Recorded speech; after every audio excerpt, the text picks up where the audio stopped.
Getúlio. Meu boa tarde aí para todos e todas. Hoje é dia 26 de setembro de 2010, domingo. O verbete é o 1703, 4 páginas, 43 logias e 8 máximas. O tema, Omni Desafio das Tertúlias Conscienciológicas. A especialidade é a refutaciologia. Definição. O Omni Desafio das Tertúlias Conscienciológicas é o repto permanente universal apresentado pelos enciclopedistas da ciência das ciências a partir do tertuliário do Centro de Autoestudo da Conscienciologia, CAEC, no bairro Cognópolis, em Foz do Iguaçu, Paraná, Brasil, e dirigido às pessoas incomodadas com o corpus de princípios do paradigma consciencial, a fim de tais personalidades comparecerem para debater direto e presencialmente com a intenção de derrubar ou concordar com os fundamentos da neociência, empregando as armas científicas, democráticas e provocativas da racionalidade e da lógica dialética. A liberdade de expressão, a liberalidade dos debates úteis, a necessidade da expansão do número de debatedores, críticos cara a cara, de visu in loco, refutadores, pesquisadores e argumentadores.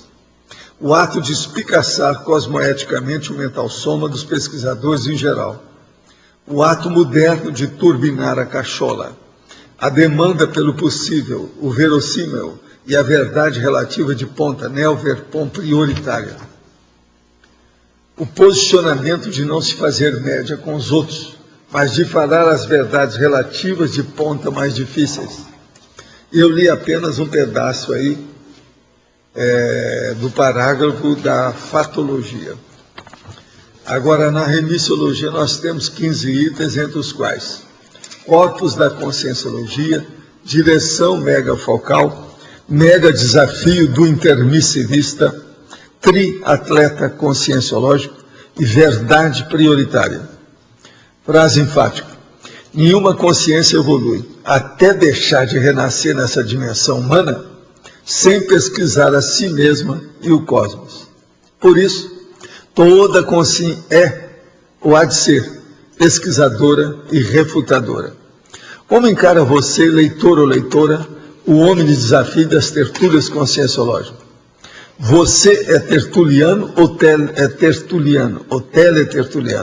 Teletertuliana ou tertuliano? Eu poderia perguntar, você é paratertuliano ou paratertuliana também? Tá certo? Eu falei aqui de leitor para servir hoje para todo mundo aí. Agora, gente, pergunta. Fiquei chocado ao ler os jornais de sábado quando li que 13 empresas da minha cidade, do mesmo ramo de atuação que o meu, foram enquadradas em um esquema de sonegação fiscal. Ao todo, mais de 60 pessoas realizaram o processo de investigação. Não foram divulgadas quais são as empresas reincidentes, já autuadas em 20 milhões, e não imagino quais sejam.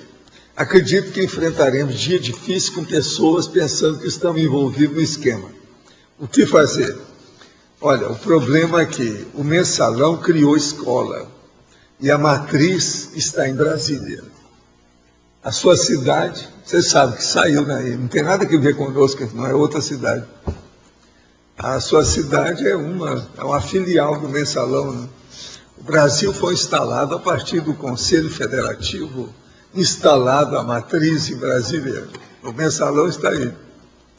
Há roubo por todo lado. Ó, o roubo é isso aqui. Ó. Isso é o clássico hoje no Brasil, o que mais acontece. Estou lendo a obra O Homem que Queria Salvar o Mundo, uma biografia de Sérgio Vieira de Mello. Acompanhei por anos a fio seu trabalho na ONU. Ele foi um estrategista e negociador da paz. A autora do livro, Samantha Power, deixa isso muito claro. Tinha um perfil pacífico e acreditava sempre em acordos pacíficos, porém a intolerância humana o derrotou. Com tantos trabalhos pela paz, por todos os lugares por onde passou, como ele estaria hoje? Consciente de tudo ou ainda não? O senhor tem notícias dele atualmente? Ele bem poderia estar nos ajudando na negociação por um governo melhor nessas eleições. Eu já falei aqui do livro, trouxe até o livro, né, da Samantha Power para mostrar aí para a turma. Acho que ele está muito consciente da situação. Agora, o Brasil precisa de reformular muita coisa. E o processo todo é corrupção, passiva e ativa, principalmente dos governantes e dos candidatos a governante. Vocês vejam bem o que está acontecendo nesse processo da ficha limpa, uma vergonha para nós todos, uma vergonha, a jurisprudência do Brasil. Se lá tem 5 caras que são contra isso, por que é que os outros não são? Tem alguma coisa errada nisso. Entre eles, tem gente lá que também deve estar. Agora, veja, sou o Supremo, como é que fica? Não, pois é, uma vergonha total. Estão fazendo média. Agora, tudo é jogo de cartas. Eles trabalharam isso de propósito. Tiraram um para deixar 10, a coisa ficar... Uma vergonha. Eu nunca vi tanta vergonha de brasileiro como atualmente eu tenho. Nem na época da escravatura era tão ruim. A situação hoje é pior.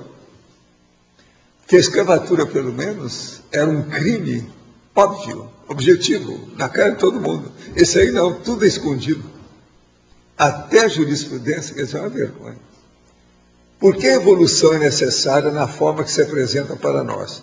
Não seria mais simples se ao nascermos todos nós, consciência, já soubéssemos de tudo? Sim. Você pergunta para quem fez isso, por que é que existe?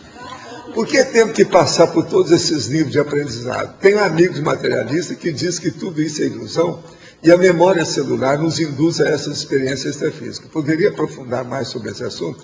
Olha, o problema todo é o seguinte, a gente nasce simples e ignorante, e através do alto esforço você cria a sua individuação, ou individualização. Você cria o seu ego, o seu caminho. Quer dizer, você é uma criação sua, antes de mais nada. Então isso é muito importante, é o self-made man, self-made woman. Isso é que é a evolução.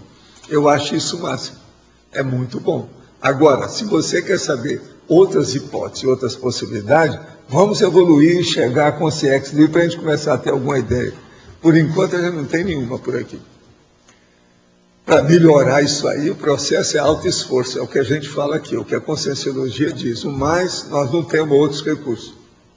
Você já falou algumas vezes sobre a parapsicoteca, mas gostaria de pedir que aprofundasse o conceito na dinâmica de funcionamento, os objetivos, em como podemos acessá-la, qual a relação com a paraprocedência, como diferenciar dos cenários extrafísicos, morte-pensentes ou retrocognições numa experiência projetiva. Pode dizer, você está por fora, estou mesmo.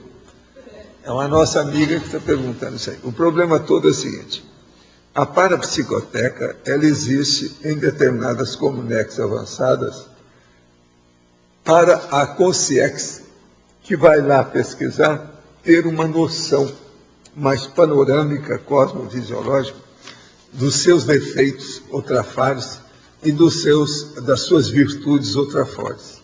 Então, através disso, ela vê dentro do processo da história como é que são as coisas. Existem até umas parapsicotecas mais evoluídas, em comunidades mais avançadas, que têm a vida de outros planetas que têm vida. Então, essa parapsicoteca, ela não é acessada por todos nós, não. Porque lá é difícil chegar. A pessoa só vai se ela aguenta, porque senão não vai. Tem pessoa que não vai num lugar desse devido à densidade do psicossoma que ela tem. Ela não consegue chegar lá. Por mais que a peneira é mais fina e ela é mais grossa, ela não passa no peneiramento para mudar de dimensão. Então ela não chega lá. Agora, essa parapsicoteca que mexe com outras galáxias, outras condições, o negócio é muito avançado. Eu já vi isso. Essa turma que alguns dos amparadores lá, e evoluciólogos e serenões, levaram para ver outros planetas, eles viram também esse processo da parapsicoteca. Primeiro, eles levam a pessoa para uma parapsicoteca dessa, para ela ter uma ideia, para ela não se assustar, ou não ficar com confusão consciencial. Entende? Depois é que eles levam diretamente para ela ver a coisa funcionando. De modo que ali você vai e começa a ver, por exemplo, você quer ver alguma coisa dentro da área dos seus defeitos. Você começa a ver os trafares, como é que são, como é que as pessoas conseguiram sair daquilo. uma série de exemplos que às vezes ajuda muito a pessoa. Ovaldo, seria um tipo uma maquete extrafísica, um cenário extrafísico? Mais ou menos, porque eles plasmam como se fossem maquetes vivas, nessas coisas todas. E a pessoa depende do nível que ela vai absorver aquilo. Depende do nível que eles veem. Eles contactam a consciência de acordo com isso.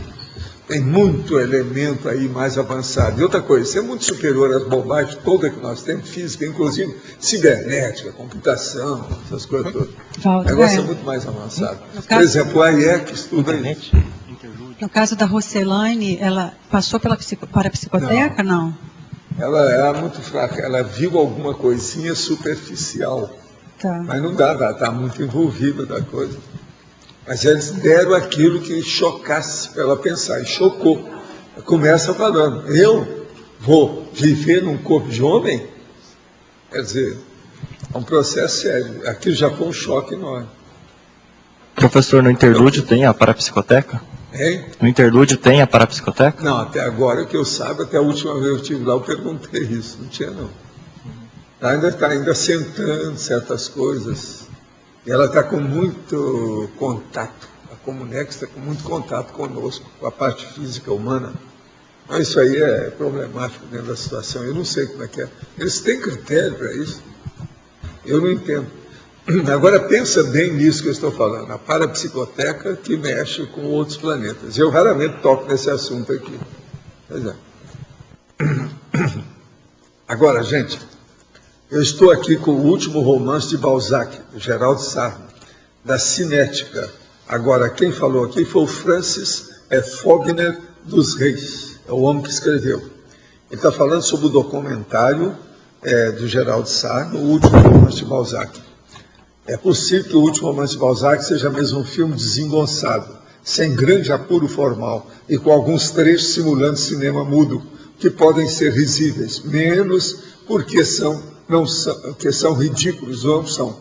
E mais, porque qualquer tipo de simulação dos filmes silenciosos sói hoje com brincadeira farsesca e pastiche. Sem dúvida alguma, como conjunto, o filme frustrou algumas expectativas e conquistou uma solidariedade envergonhada daqueles que acharam que Sarno chutou na trave ou teve um arroubo de excentricidade. Sem ironia, o filme de Sarno foi o mais divertido e saudavelmente petulante no Festival de Gramado. Os depoimentos do médium que psicografou Balzac, do estudioso da obra do escritor francês, somado às cenas, como foi dito, de filme mudo, com cartelas e tudo mais, não estão de brincadeira. Geraldo Sarno leva a sério o que faz. E o objetivo dele não foi fazer troça ou gracinha, nem, por outro lado, assinar embaixo das coisas que podem parecer puro delírio por parte de seus entrevistados. Agora ele fala, Sarno procura entender esse universo, ao mesmo tempo factível e abstrato, como uma fabulação na forma de cinema mudo. Ele faz uma dramatização do Le Peau de Chagrin do Balzac. Por mais precárias que sejam algumas das cenas dramatizadas, o filme é vivo e forte. Por isso é um autêntico exploitation espírita, o que não é descrédito, muito pelo contrário. Vocês veem, é mais uma observação até muito positiva sobre o filme. Agora, eu quero dizer para vocês que aqui eu tenho uma listagem de 21 pessoas, que é a lista de contato, para que já estão começando a pensar em fazer o filme Cristo Espera por Ti. Então tem aqui, ó, são 21 pessoas que estão faladas aqui, o que elas fazem, as condições que elas têm, como é que isso pode interessar. Com o passar do tempo vai ser importante a gente ver isso tudo. Tem muita gente nossa no meio das 21. Outra coisa, chamada de trabalho do 2º Congresso Internacional de Verponologia, originalidade evolutiva ratificada pela prática. Isso vai ser aqui no CAEC, no dia 7 a 9 de outubro próximo agora. Quer dizer, é daqui 2 semanas. É de 2011, então é daqui 2 semanas e 1 ano. É isso. Então, agora, aqui tem o convite com muito detalhe. Isso aqui a pessoa precisa de ler, porque é muito material que tem para ver. Até lá, ó, pode levar uma opção de trabalho, seria bom a pessoa ler. Você quer falar alguma coisa? Seria bom. É porque a entrega dos trabalhos, a data é até 28 de fevereiro. Então, por isso que a gente está entregando com antecedência. Teve uma outra tertúlia aqui que o professor Valdo disse que a gente tem tempo pra caramba para escrever sobre a Verpom, né? Ninguém então, pode reclamar. vamos mostrar que ele tinha razão, né? Ninguém vai poder reclamar. Trabalhos. Eu agora estou aqui, né? com a Gazeta, aqui, a Gazetinha. Foz será sede da primeira semana de reeducação consciencial. Isso é na página B2, do dia 20 de setembro. Professores, pedagogos e acadêmicos poderão participar de palestras, debates e oficinas sobre educação e metodologia de ensino. Reaprender para reeducar. Palestras gratuitas. O artigo foi feito por Thaís, Peter e Roger Meirelles. Agora, as práticas construtivistas. O curso de MBA para professores de conscienciologia. E aí tem os dias e a situação toda do processo. Agora aqui, ó, isso aqui foi distribuído aí em Foz. Primeira semana de reeducação consciencial. 8 a 16 de outubro. Esse é da agora, desse ano mesmo, é o mês que vem. Agora aqui, ó, foi colocado os principais temas que interessam a cidade do ponto de vista geral. E aqui tem um outro que interessa a toda a Cognópolis, que é maior. Tem todos os dados aqui dentro, das pessoas, temas, etc. Se alguém quiser ver com calma, seria bom estar aqui. Muito importante isso do jeito que está, já está tudo constituído. Uma outra coisa, isso aqui é o Journal of Conscienciology, a edição em português e inglês. Acabou de sair o último número. Vale a pena ver aqui o trabalho da turma, blindagem energética de ambientes, Alex Steiner e Cecília Oderich. É técnica do espelhamento consciencial, Ana Regina Senna. Evolução e paragenética, Rosemary Simon Bernard. Paradiplomacia, Péricles Tezzoni de Souza e Samuel de Souza. Para percepções durante a tsunami em 2004 no Oceano Índico, Johnny Goldwowski. Uma experiência reconfortante, Carlos Teixeira França Filho. E tem também a correspondência, os dados sobre edições anteriores e endereço. Está muito interessante. Eu vou levar para ler. Quem tem dificuldade de inglês pode ler em português. É as duas edições. Vale a pena ver isso com calma. É o Samuel e o filho dele. São os dois aí, o Périx e o Samuel. Vamos ver o que o Samuel escreveu. Eu quero ver com calma. Direitinho. Agora, gente, eu quero dizer para vocês duas coisas. O tema de hoje é o Homem de Desafio das Tertúlias Conscienciológicas. Nós recebemos aqui uma pessoa indignada porque a gente recebe os candidatos políticos aqui no tertuliano. A pessoa protestou, mandando um e-mail. Eu joguei fora o papel, que esse aí não vou considerar, que ela não entendeu nada. Deve ser a primeira vez que ela viu isso. Não viu que nós estamos trabalhando há 8 anos, que já recebemos tudo quanto é tipo de político aqui, pois isso faz parte do serviço. Ela não entendeu nada. Eu, com todo o meu respeito a ela, peguei, rasguei e joguei no lixo a comunicação. Porque fazer uma observação contra o processo da gente receber político aqui, eu não vejo, está fora de lugar. Essa pessoa está protestando porque o que ela quer que a gente faça? Quer que seja bonitinho aqui, que seja só dentro daquilo que ela pensa? Eu não perguntei. Mas não dá, uma coisa dessa, não dá para a gente perder tempo com isso. Me perdoa. Eu estou falando bem claro, porque foi a primeira comunicação que eu recebi aqui hoje. Não dá. A pessoa fala assim, eu protesto.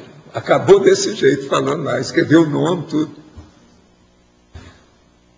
Há uma certa imaturidade nessa história. Agora, outra coisa. Nessa questão, como desafio das tertúlias, nós falamos que aqui é um lugar de debate. Isso aqui é um livro que eu estou lendo aqui agora, que aquilo outro que eu estava lendo já acabou. Esse aqui é o que é a filosofia. É do Gilles Deleuze e do Félix Guattari. Guattari é Guattari, o nome dele é italiano, devia de ser Guattari, mas como ele é francês, é Guattari, não é isso? Félix Guattari. Agora, então, o que se passa? Então, vamos ver o Deleuze e Guattari, o que eles falam. Tem dois pontos aqui. Página 41. O filósofo tem muito pouco prazer em discutir. Todo filósofo foge quando ouve a frase: vamos discutir um pouco. Na outra página eles falam: a filosofia tem horror a discussões.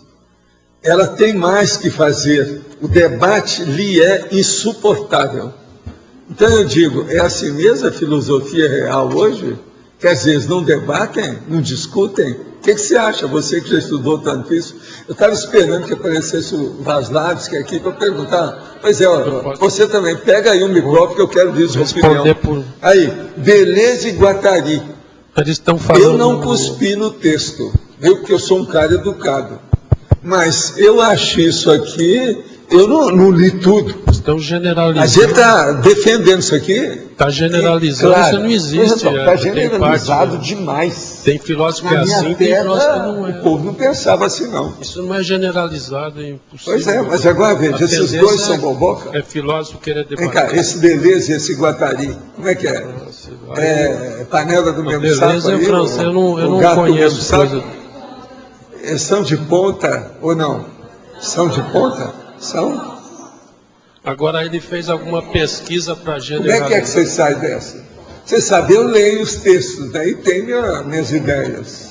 Agora veja, fato é fato, está ali em duas páginas bem diferentes, uma depois da outra. Está falando isso, ele tá assim, baseado, arrasando a situação. Ele está baseado, não se baseia em pesquisa, porque pelo que eu vejo de filósofo, gosta de debater, não estou entendendo. Mas, Valdo, agora, ele é francês, não é? pode esquecer que ele é francês, né, gente? É o quê?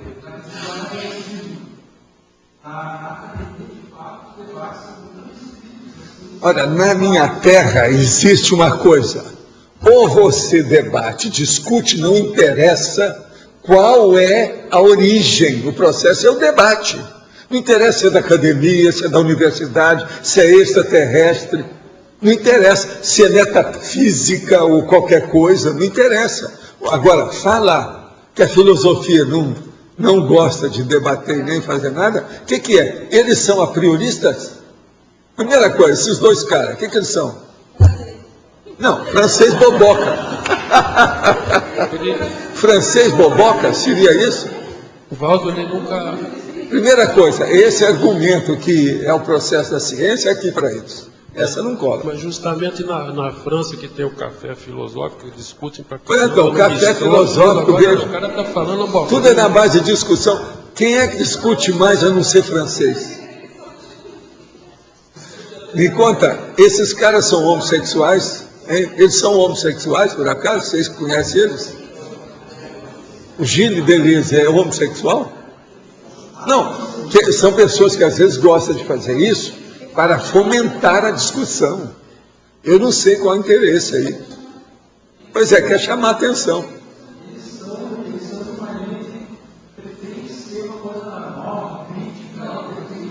Ah, e é nova, sem debate? Sem discussão?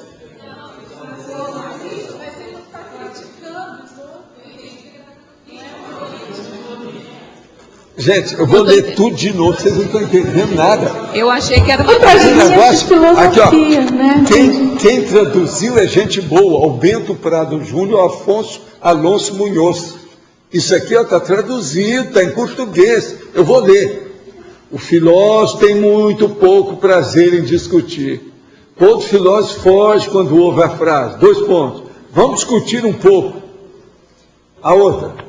A filosofia tem horror a discussões. Ele tem mais que fazer. O debate lhe é insuportável.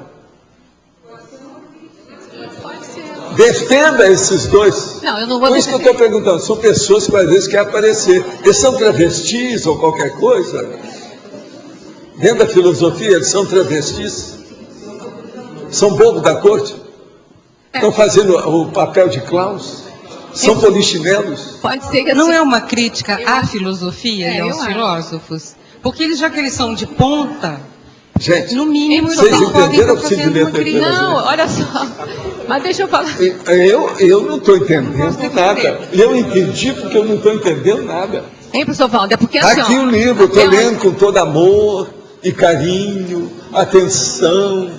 Já estou na página 52. Tá entendendo? O livro, Mas eu vou- o livro só em volto. português, o livro em português tem aqui, Eu vou colocar uma... tem quase 300 páginas.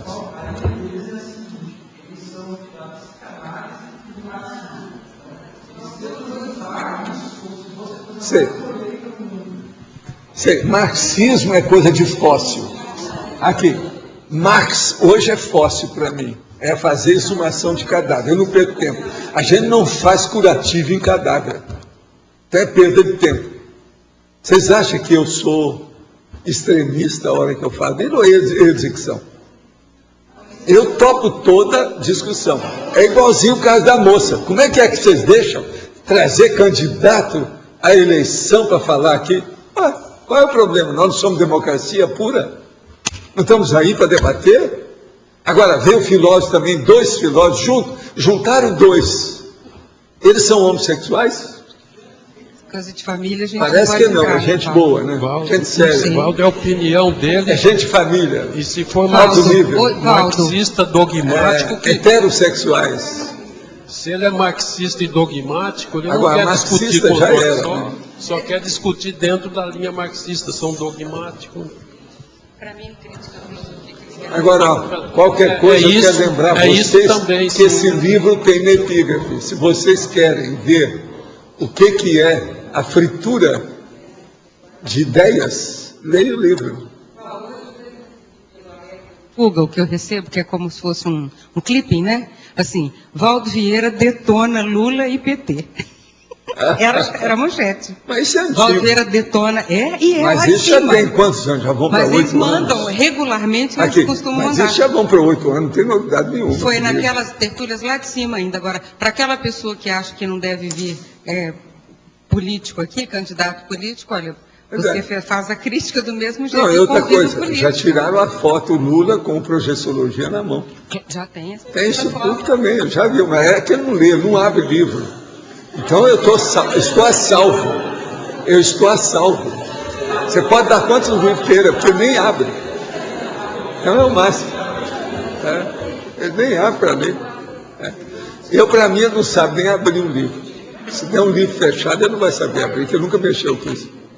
Agora, o caso todo, então, é o seguinte. Vamos entender o caso dessa minha amiga aí, que eu falei com ela, essa aí, a minha amiga que não pode trazer político aqui, e o caso desses 2 autores, grandes filósofos, como você está falando de ponta, que tem hoje.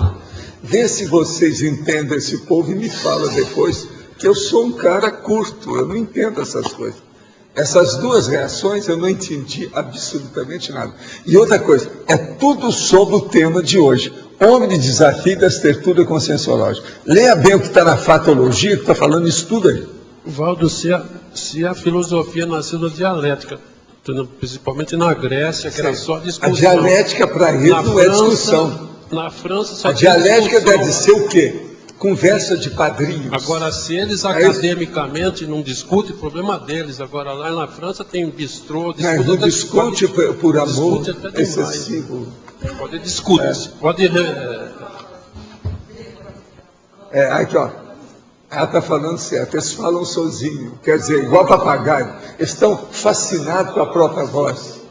Papagaio é fascinado com a própria voz. Será que seria isso? Eu vou acabar de ler o livro, deve ter outras preciosidades. Depois dessa, antes da página 50, eu já vi isso, ainda tem mais chance de 6 vezes mais do que isso, porque tem mais de 300 páginas. Tá certo? Eu falo para vocês se tiver mais coisas. Eu vou ler agora com mais amor e carinho, depois dessa. Agora, gente, se vocês arranjarem alguma saída para isso, alguma ideia, me fala. Eu sou curto perante essas coisas. Agora aqui, outra pergunta. Em Exemplologia, página 10, sei que estar no CAEC, no tertuliário, tem um peso energético importantíssimo. Contudo, o senhor não analisa que, dependendo do momento evolutivo e interconsciencial de uma consciência teletertuliana e do valor da questão abordada por ele ou ela, os efeitos da assistencialidade tarística poderão ser mais eficazes daqueles que estão presentes ao vivo? E observando por esse aspecto, não poderia ser relativo os homens de desafios, tratando de assistência, baseando-se que para para para o cosmos não há local, espaço e tempo? Sim, mas a vovozinha também funciona num caso desse. Por quê? Vamos só entender. Nós não precisamos de tempo e espaço para a consciência e a energia se manifestar. Mas existe um processo que chama psicologia. A autopsicologia, a psicologia da pessoa, a reação psicológica de uma pessoa. Se você faz uma coisa que ela vê com os olhos, porque tem gente que pega com os olhos, que pega com o nariz, que pega com o ouvido. Tem gente que só tem contato com o negócio, mas só, por exemplo, ela quer ver pela mão, quer ver pelo pé, tem outros que quer ver por outras coisas, até o órgão sexual. Então vamos agora entender o que é o processo realista da pessoa entender, analisar, abordar, enfim, fazer um enfoque da análise, da investigação e da pesquisa. De modo que, pessoalmente, é outra coisa. Você olha dentro do olho. Depois que você dessomar, você vai ver para-olhos no para-olhos. Tudo ali, para ver, não tem por onde esconder. Então, divisou a força presencial, é lógico que ela é maior. Uma força presencial com 5.000 quilômetros de distância, psicologicamente, não é a mesma coisa. Do ponto de vista da pessoa humana, não é a mesma coisa, querendo ou não. Isso não interessa para a consciência, mas, como é que fica? O povo não está dando um valor excepcional, por exemplo, e não muda até o sexo, com a homossexualidade, o lesbianismo. Veja bem, é um processo da pessoa que usa isso. Ela tem liberdade de fazer isso, é o jeito que ela quer, é tudo certo. Então vamos entender, o processo pessoal é muito sério. E o problema da força presencial é também muito sério. Vamos ver isso com calma. Vocês nunca viram, possivelmente até esse nosso amigo já deve ter visto. Uma mulher, por exemplo, não chegou para você e falou assim: Bolas, você é muito mais bacana pessoalmente do que eu vi pela internet. Tudo é possível. Aí é que é a diferença. As pessoas veem a pessoa de perto diferente daquilo que ela viu em foto, ou num filme, ou numa entrevista. Então isso, vamos devagar com o andor. Quando eu estiver dessomada, vou fazer EV no extrafísico, é possível? Não, você já pode fazer agora. Sai do corpo através da projeção e faz logo. Você já faz logo. Isso em qualquer lugar, em qualquer dimensão. Depende de você e da sua vontade. O verbete é homeostático. Da definição, a palavra arma não poderia ser substituída por instrumento ou recurso? Não, é arma mesmo. Embora o termo seja equivalente, me parece que a palavra arma, em sua definição, não é muito positiva. O que o senhor acha? Eu acho o seguinte: eu não uso, por exemplo, muita expressão para dar exemplo de general, marechal, capitão ou qualquer coisa, mas de vez em quando você tem que falar a palavra arma. Por exemplo, os próprios médicos usam, não, há uma arma farmacológica melhor para combater a hipertensão. Isso hoje é uma das acepções da palavra. Não é só processo, pois é, autodefesa. Então eu tenho que tirar isso. Vamos ler aqui como é que eu falei para vocês acharem se está errado ou não. Então, vamos ver onde é que está falando aqui. Está lá no final. A fim das personalidades comparecerem para debater direto e presencialmente com a intenção de derrubar ou concordar com os fundamentos da neociência, empregando as armas científicas, democráticas e provocativas da racionalidade e da lógica dialética. Veja, é isso que o Guattari e o Deleuze não estão querendo, não estão querendo. Está entendendo? É o uso dessas armas. Por isso que eu falei, que armas que eles usam? É só a pontificação? É só ele chegar e ser peremptório? É só ele declarar aquilo que ele acha e não tem resposta? Não há questionamento? Que filosofia besta é essa? Como é que é isso? Ô Vaslavski, dá um jeito nos seus colegas, que eu estou me sentindo com pena da filosofia atual. Depois dessa aí, você já leu esse livro deles? Eu recomendo para vocês. Está na hora de comprar um monte desse livro e distribuir para vocês verem o que é a besteira da filosofia atual. E o livro é o que é a filosofia. Quer dizer, a filosofia é você deitar a falação e acabou. Não interessa. Não interessa o que o povo pensar, nem nada. Deixa a falação, fica quieto. Valdo, o Zaslavskis que quer falar alguma coisa sobre o Deleuze, eu não vi Ele nada fala, sobre fala aí, isso. ó. Defende aí os caras. Como é que é isso? Ah, não?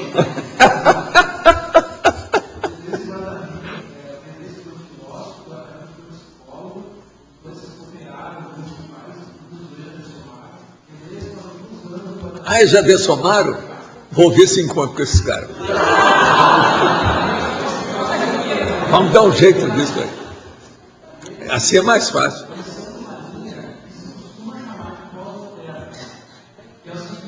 Pós-moderno, então, mas já foi superado, ultrapassado.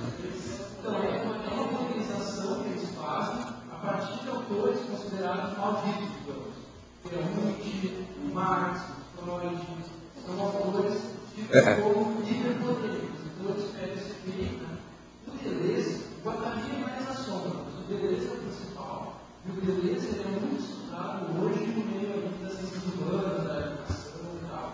Ainda é estudado, então.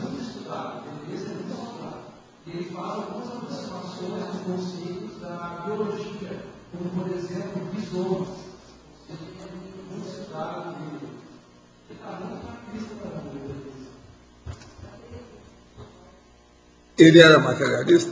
Total? Ah, é? Então quer dizer que eles já viram a realidade agora. Já morreram, dessomaram, está tudo certo. Então, gente, vamos ajudar esses caras, lendo os livros dele e mostrando as besteiras. Isso ajuda, né? Tem que afundar essas bobagens todas aí, acabar com isso. Isso é terrível. Agora, o que é engraçado é a minha sincronicidade. Eu fui ler justamente essas páginas hoje. Parece que já deixam para eu ler. Eu li e falei assim, não é possível. Não acredito, não admito, eu não estou vendo isso. Valdo, você falou da questão da força presencial. A pessoa está lá ou a pessoa não está. Mas o livro seria uma forma de transporte dessa força presencial? É, né? E é por isso também que o povo hoje tem muita gente que gosta da verdade ou realidade virtual, porque ela é impalpável. Entendi. O povo quer ficar na abstração, é igualzinho a esses autores. Nada de discussão, é aquilo que eu falei e acabou. Então, tem muita gente que gosta da virtualidade porque não tem nada palpável. Por isso que eu falo, o ideal é livro. Para mim, isso não vai morrer tão cedo. Eles não vão acabar com o processo escrito de modo algum. Escrito que eu estou falando, ou em papel, ou em aço. Você está entendendo? Em granito. Isso nunca vai acabar. Você já pensou você colocar esse povo que gosta de adorar, o povo que já morreu, coloca no cemitério, tem um monte de coisa, principalmente lá nos Estados Unidos tem aquele campo, eu vi isso até nas Filipinas, milhares de cruzes, e lá tem um painel enorme, maior que isso aqui, ó, com os nomes das pessoas. Já pensou colocar isso só virtual lá? Hein? Bonitinho? Eles vão fazer isso um dia? De modo algum. Que homenagem besta é essa? É uma homenagem inconsistente? Como é que fica? E qual é o percentual, Valdo, que consegue captar dessa força presencial do autor, que fica ali e vai ficar impregnado para sempre? Pois é, vamos ver, né, o que é que acontece, né, o que o povo entende disso. Agora, vocês veem como é que a força presencial, esse conceito ainda não foi entendido. Muito sério. É isso que eu vejo o tempo todo aí. Muito sério. Eu já andei até escrevendo sobre isso em outros verbetes, sobre o processo da força presencial.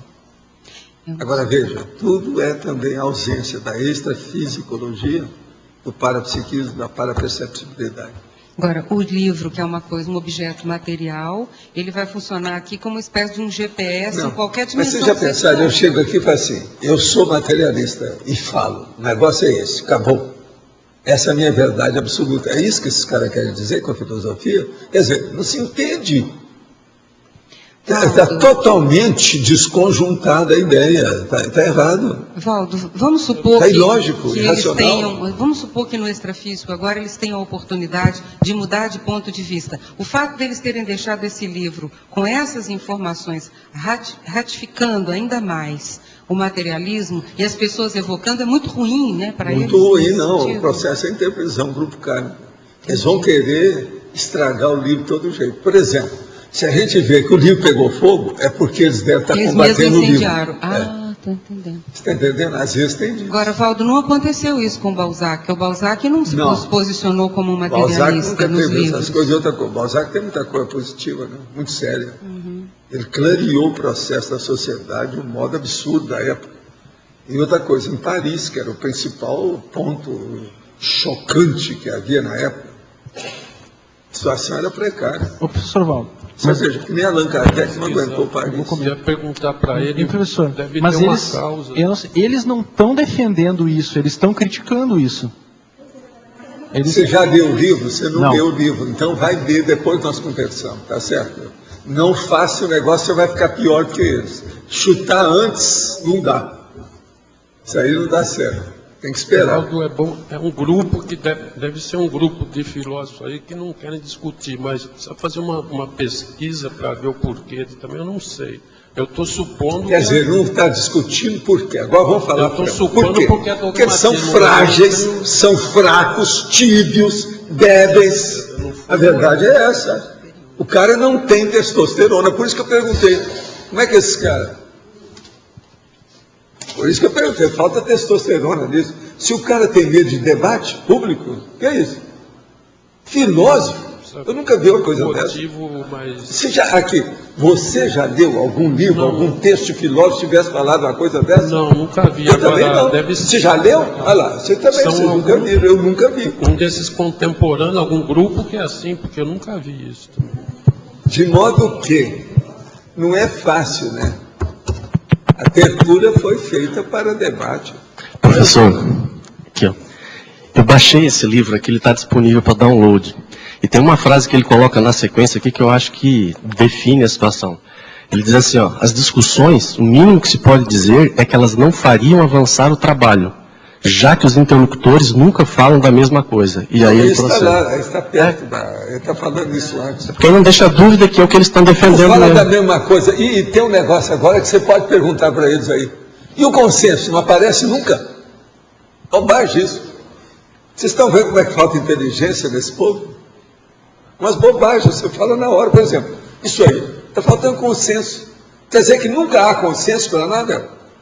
Por exemplo, nós vamos almoçar em qual restaurante? Não tem consenso? Cada um vai para um restaurante diferente do outro. São filósofos. Não, você já pensou bem? Hoje é domingo, o povo vai jantar. Vamos para o restaurante. Tem 8 restaurantes. Cada um vai para um restaurante. Não há consenso. Esses são os filósofos. O que você acha? Liquidou? Foi para o escambau? Valdo, eu acho... O negócio de debate é um negócio muito sério, né? Vocês estão vendo como é que é. Ou tem lógica ou não tem. Ou é racional ou não é. Ou a coisa está explícita ou não está. Parece... Ou é uma coisa de maturidade ou é uma infantilidade burroide. Eu vou dar uma checada, pesquisada, mas à primeira vista parece que tem um fundo dogmático nisso, parece. Parece o quê? Tem fundo dogmático, mas eu vou dar uma... Parece a vovozinha, bolas. Você ainda está falando que parece? Você quer fazer média com os caras, né? Parece. Mas como? Ah. Esses caras, eles são muito... Vou falar italiano aqui. Hein, professor? Eles são muito vitimizados mesmo, esses caras são muito vitimizados, parece que eles estão se queixando contra todo mundo. Isso aí não pode ser só vitimizado, não, eles teriam que ser massacrados filosoficamente.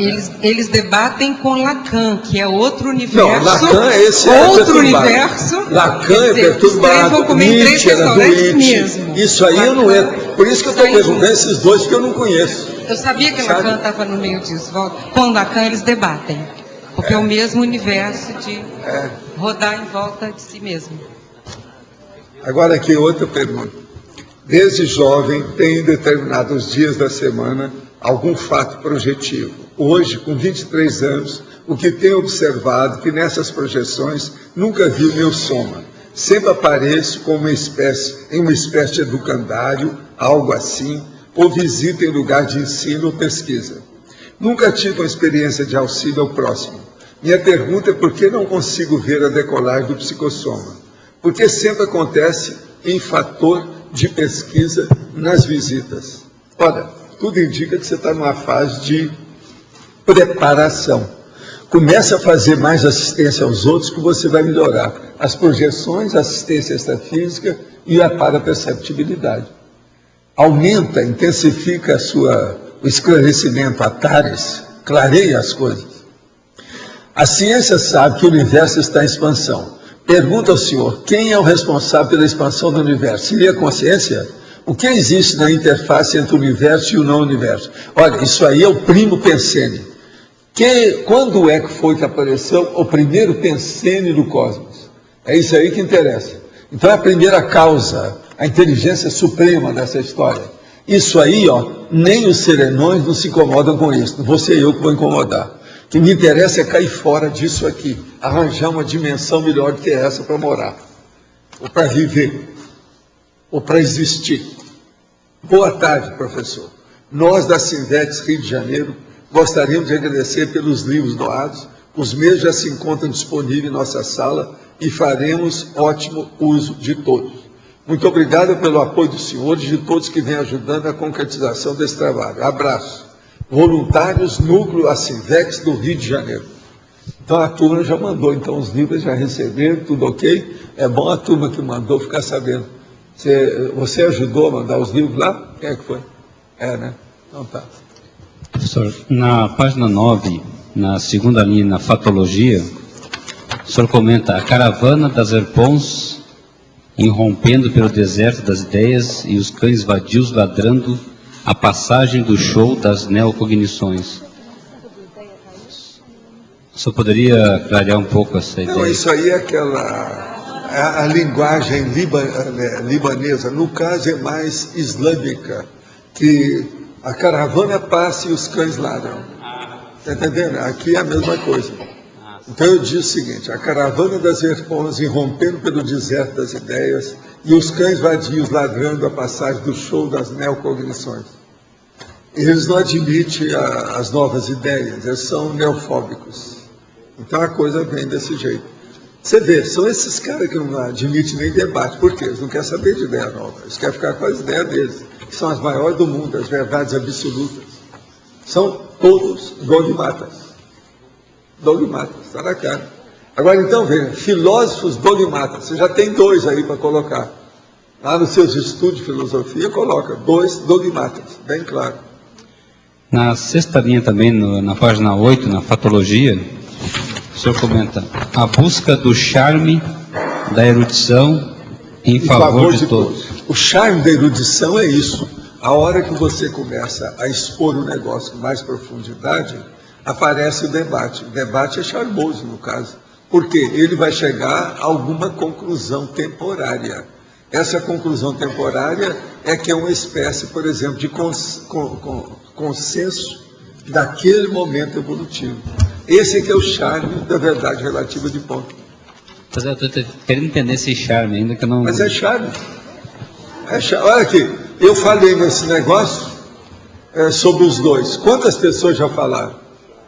Umas 20 até agora. Umas 20. Esse é o charme. É o glamour. É o chamamento. A evocação. O charme intelectual. Por isso que eu estou chamando aí, bem claro. O charme na erudição, né? Da erudição. O charme da erudição. Professor? Osmar Ramos Filho. Pois é. A erudição. Charme do glamour da erudição. As pessoas ficam totalmente embasbacadas com ele. Pois é. Por causa do charme da erudição. É a vida. Por exemplo, um cara que era super, vamos dizer assim, sério, fechado, quase austero, era o Ponte Miranda. Mas ele falava, todo mundo ficava calado. Era um charme. E outra coisa, todo mundo queria estar com ele, conversar com ele. Eu lembro disso. Nos jantares nossos, todo mundo passava, parava o restaurante. A hora que via que era ele que estava entrando. O homem era um... Outra coisa, era austero, sério. A cara dele não dava muita, sabe, não fazia média com ninguém, não. Mas era uma cabeça, o homem era uma fera. Você veja bem, ele é considerado o maior intelectual que o Brasil já teve. Pelo tanto que ele estudou, as coisas que ele escreveu, eram 14 horas por dia que ele se dedicava à escrita e ao estudo e à pesquisa. O homem era uma fera. Eu vi a biblioteca dele com calma. Conversei muitas vezes com ele. Aprendi muito com o homem. Ele tinha uma vasta cultura sobre um monte de coisa. Agora, é tanto que tem livro dele que é muito difícil até de você ler, porque mistura as coisas, porque o cara, quando chega no livro desse, ele acha que todo mundo está entendendo aquilo que ele pensa, no mesmo livro que ele, nem sempre é. Por isso que eu procurei traduzir minhas coisas, para não ficar nunca desse jeito, tipo o Ponte de Miranda. Porque eu nunca vou chegar lá daquele jeito, principalmente em direito. Mas, em outras coisas, eu posso ficar, por causa do processo que a maioria aí não sabe nada.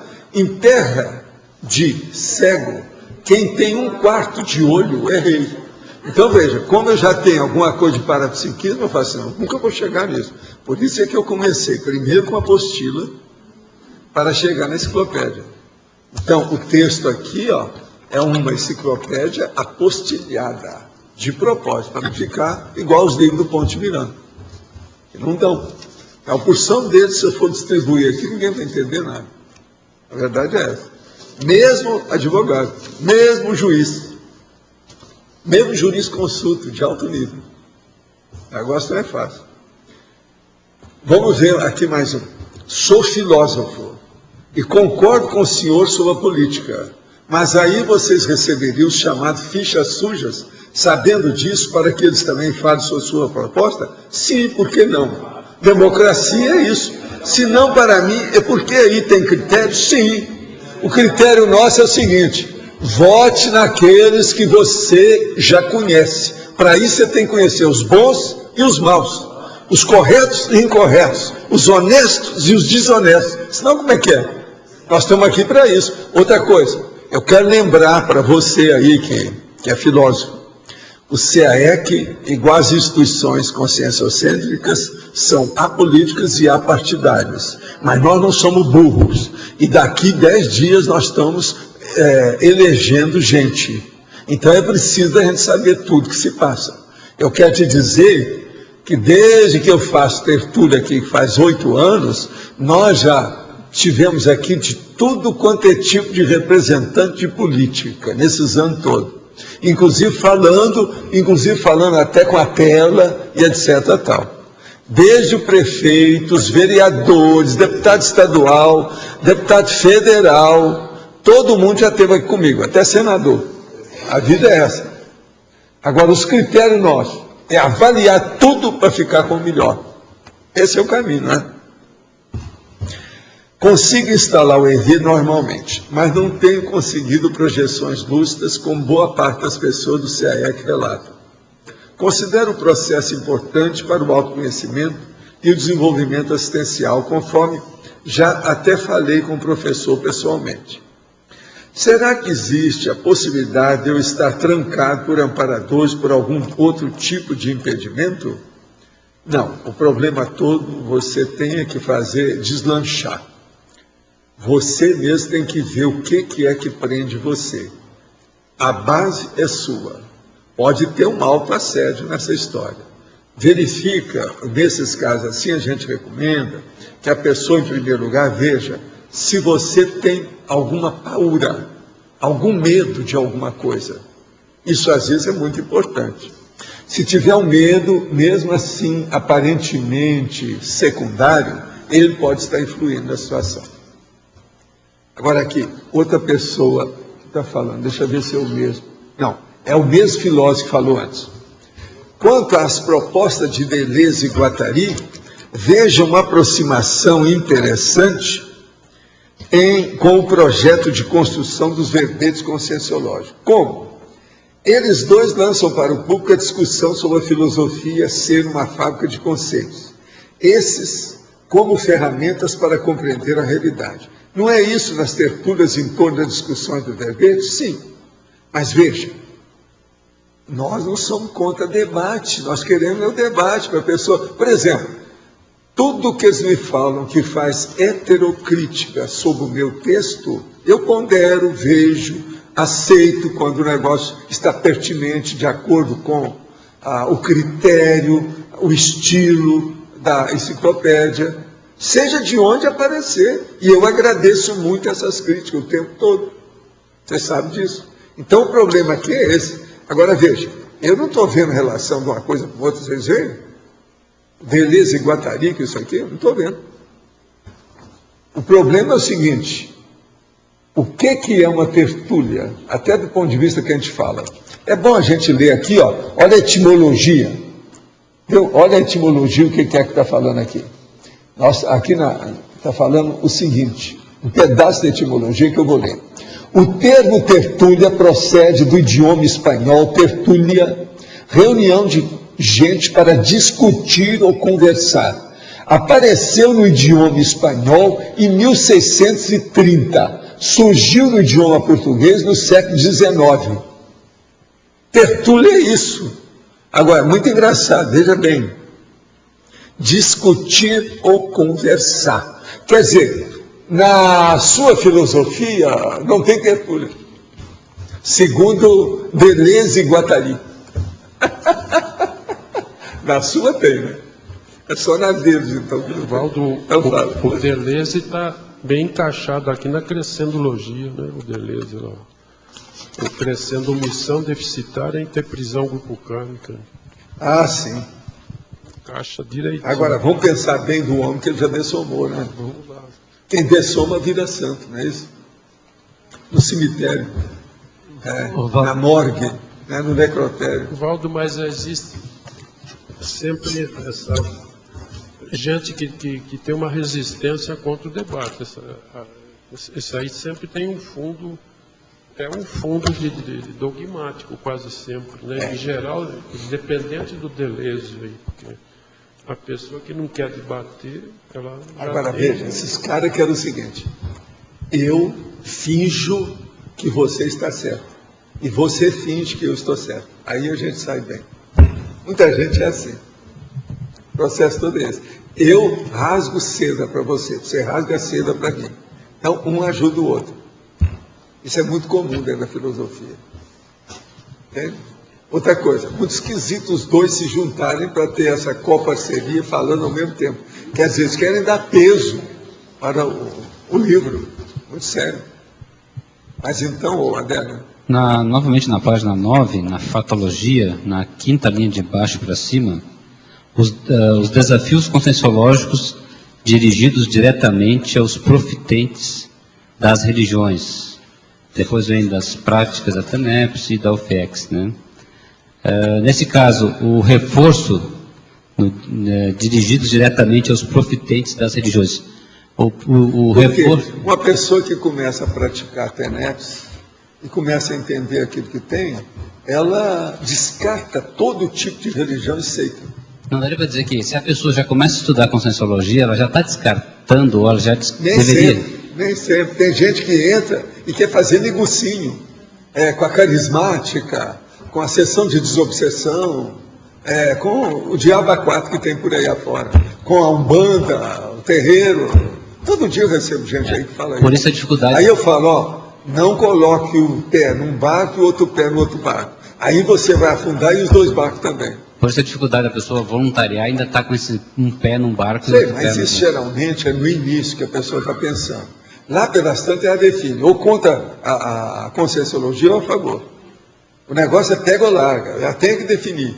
Agora, ficar no meio termo, fazer média com isso, não dá, né? Ela não vai aguentar. Os assediadores vão tomar conta da pessoa. E outra coisa, quando ela está assim, é porque ela está muito presa, o rabo está preso, tem culpa no cartório. Ela tem uma interprisão grupo kármica com alguma seita ou religião. Ali, mesmo ela querendo deixar, ela vai passar 2, 3, 5 anos com o povo em cima dela. E esse povo pode ser físico e extrafísico. Porque ela não tira o máximo que ela poderia tirar da conscienciologia, porque ela fica presa a esses arquétipos. Ela não entende ainda, né? Porque se ela começar a entender e ter uma visão global, ela vai ver se ela é intermissivista. A hora que ela descobrir que ela é intermissivista, porque ela está interessada demais naquilo, ela vai mandar tudo para o escambau, né? Ela vai descartar isso tudo. É porque é difícil você explicar para o voluntário iniciante, para ele, que é importante ele se decidir. No voluntário, você tem que fazer o seguinte, é dar um livro para ele e falar assim, risca tudo e critica tudo, não aceita nada, papel aceita tudo. Fala isso. O problema é esse. Esse é o caminho. Sim. Eu queria saber a tua opinião, se o maior problema para você ter esse desafio, para o homem desafio, se seria, ou se é a covardia, por um lado, ou se é o dogmatismo, a presunção? Não, nesse caso aí dos dois autores, você está falando? Dos dois em caso geral. Não, os dois autores aí é processo da pontificação. É o PhDeus. Entende? Eles acham que são os maiores, então eles podem falar uma coisa dessa. Agora, a hora que a pessoa fica com muita liberdade, sem ponderar o que pensa e o que vai escrever, ela começa a falar besteira. Isso aí, por exemplo, não tem jeito. Como é que vocês vão defender esses dois autores? E outra coisa, está escrito, é bom português, o povo que traduziu é gente boa. Só de ver os originais, você descrever tudo desse jeito. Isso é uma tolice indefensável. Não tem jeito. Então, nesse caso, é mais pela superioridade mesmo. Se acham superiores, né? Dogmatismo mesmo. Se acha o dogmatismo, da verdade, né? É a falácia, que eles acham que todo mundo é bobo mesmo. Então, a gente pode tapear todo mundo. Tá. Eu estou por cima. E, por outro lado, o problema da medorreia, a gente vê muito isso, né? Claro que tem discussões que não tem organização. Não. Se a pessoa, esses dois autores, ele não pode discutir. Se eles perderem uma discussão, como é que vai ser? Fica, né? Os livros deles, o nome em Paris, como é que fica? A situação é precária. Entende? Isso então, aí na verdade, isso aí tem... Uma outra coisa, filósofo não é jurisconsulto, não é advogado de defesa, ou advogado ou promotor público do tribunal. Então, na verdade, isso por trás também reflete insegurança e algum grau de pusilanimidade, né? De quem está fazendo... De qualquer maneira, eu não estava sabendo que eles dessomaram. Se dessomaram, a gente quer pensar positivo para tudo aparecer. Porque eles vão acabar aparecendo comigo aí. Se a situação começar assim, eles vão acabar aparecendo depois dessa. Eu já sei como é que é a minha turma. Tá, mas... Como diria em Uberaba, eu conheço o meu gado. Você está entendendo? É assim. Em Uberaba, o negócio era tudo tapa na cara. Os caras falaram assim, não, eu conheço o meu gado. Quer dizer, vinha aquela manada de reses, eles falaram, não, eu conheço o meu gado, eu sei o que é meu. Então, aqui a gente pode falar a mesma coisa, a gente conhece o gado, como é que é. Tá, mas aí então, agora indo para o caso mais geral, pode haver algum outro caso que seja de presunção, ou de complexo de superioridade real, que não haja insegurança por trás, ou sempre há um grau de insegurança? Onde tem presunção, tem bobagem, né? Tem irracionalidade, infantilidade e imaturidade. Toda presunção é boa. Quer dizer, na verdade, a pessoa está querendo se defender, ela já está insegura em relação a presunção, a tendência dela é levar para o cabotinismo. O cabotinismo já é um processo já psiquiátrico. Mas no fundo isso também é egóico, no fundo, né? E tem... Tudo é egóico. Tudo é egóico. A maioria dos nossos erros, a maioria deles absoluta, assim, ó, tudo é egóico. Sim, mas a gente pode dizer que reflete... A gente pode dizer que reflete pusilanimidade da pessoa, da consciência, nesse caso também? Sim, tudo é paixão ideológica do processo, a paixão pela filosofia, paixonite aguda, é um negócio terrível, né?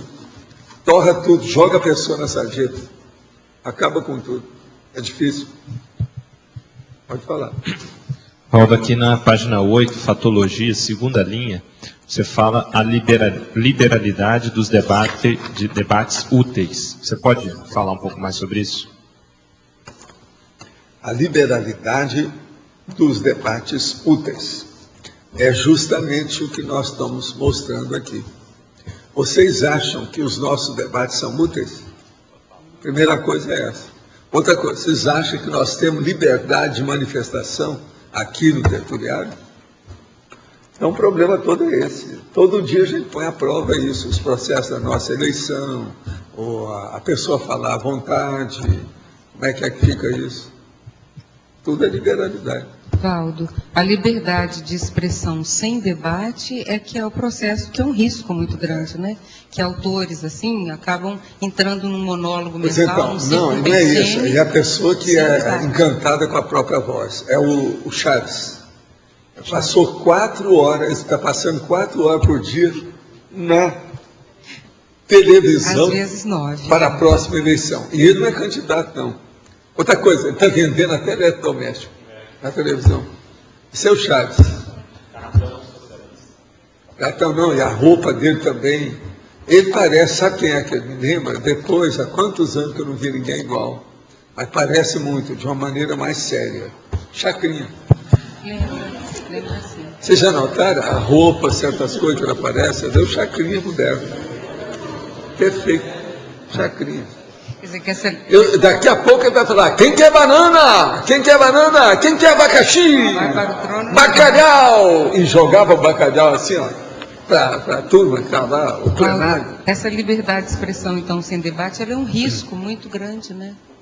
Para a pessoa que está deixando o material. Agora veja, e ainda tem gente do PT do Brasil que defende o homem, fala que lá tem mais liberdade do que em muito lugar. Agora veja, é terrível isso. Vamos ver o que vai dar nessas eleições da Venezuela. Então o cara veio me falar, o Brasil, os brasileiros não sabem, isso é um cara que esteve aí comigo há pouco tempo. Ele nasceu no exterior, mora no exterior. Encontrei com ele aí na cidade. Já conhecia.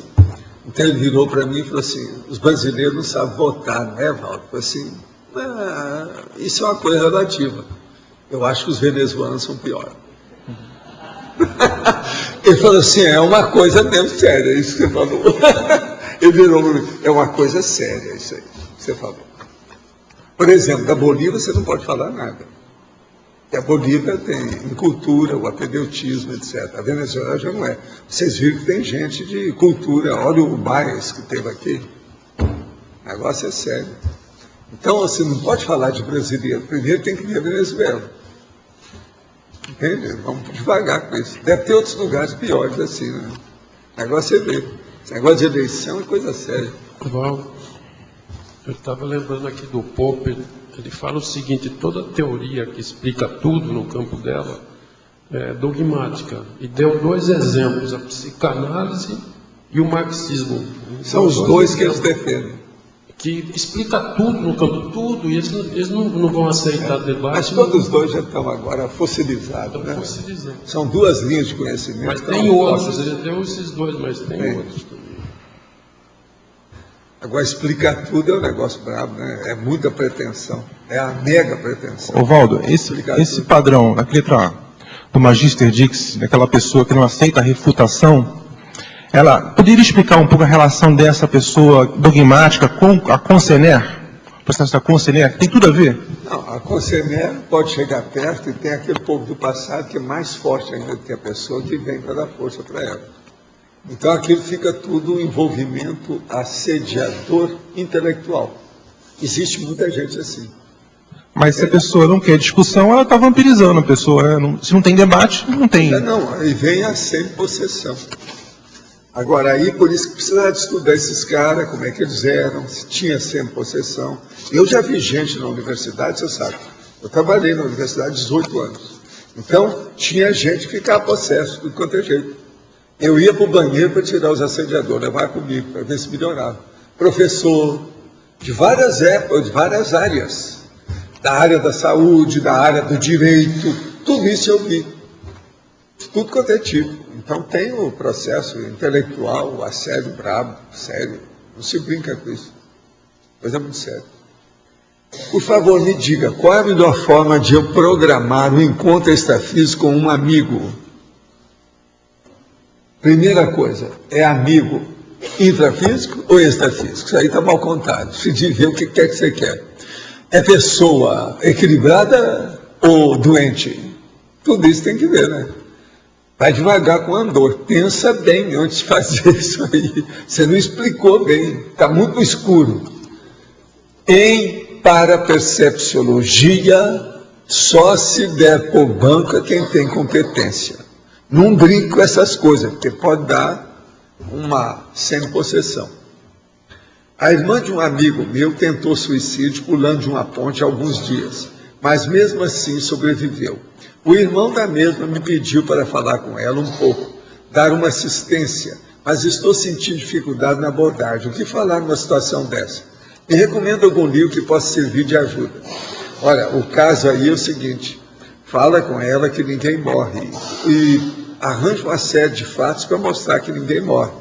E que suicidar é a pior frustração que a pessoa pode passar, porque não tem jeito dela acabar consigo mesma. A consciência é imatável e imorrível. Não tem jeito da pessoa acabar consigo.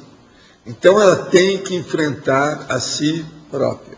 Explica isso com calma e outra coisa, indica lá um psiquiatra para dar remédio para essa pessoa. É bom ter um psiquiatra com ela. Recentemente fui abordada por um rapaz que, ao saber que estuda Conscienciologia, a primeira pergunta que me fez foi se eu já havia lido o verbete pré-mãe. E prosseguiu me fazendo questionamento ao modo de uma entrevista para um cargo.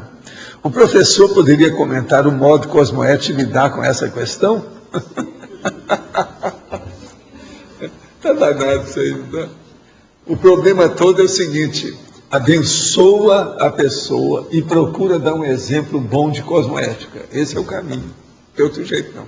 Você já sabe o que é cosmoética. Vamos em frente.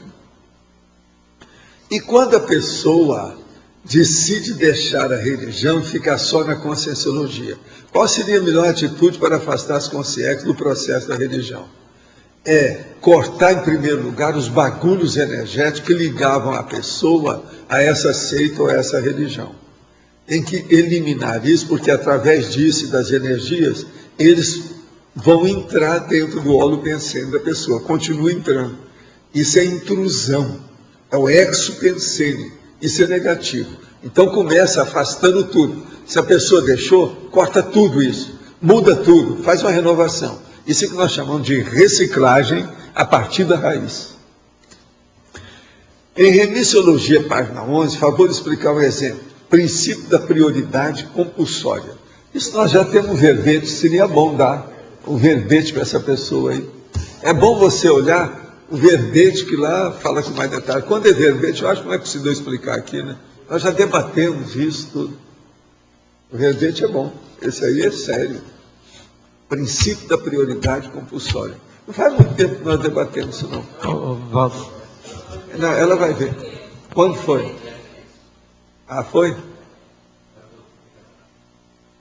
É. Ah, é da época do Tem que Andar. É verdade isso aí. É, foi. Então isso já faz muito tempo, sim. Faz algum tempo. Grande. Ô, Walter.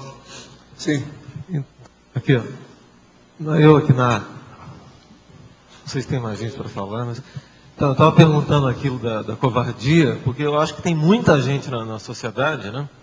Talvez até a maioria, não sei, tem que ver, que defendem ou tentam generalizar o debate, a discussão, como uma coisa negativa, que é mais para o lado da briga, ou que sempre a coisa fosse desorganizada, ou mais para o lado da briga e de uma agressividade negativa. Briga é uma coisa, discussão técnica, científica é outra. Então, acho que a gente tem que falar mais disso, porque tem muita gente até aqui dentro. Sim, a sociedade, então, é a debate, maioria, né? não é briga. Isso, a discussão científica não é batalha. Não tem nada a ver uma coisa com a outra, né? Outra coisa, não é vias de fato.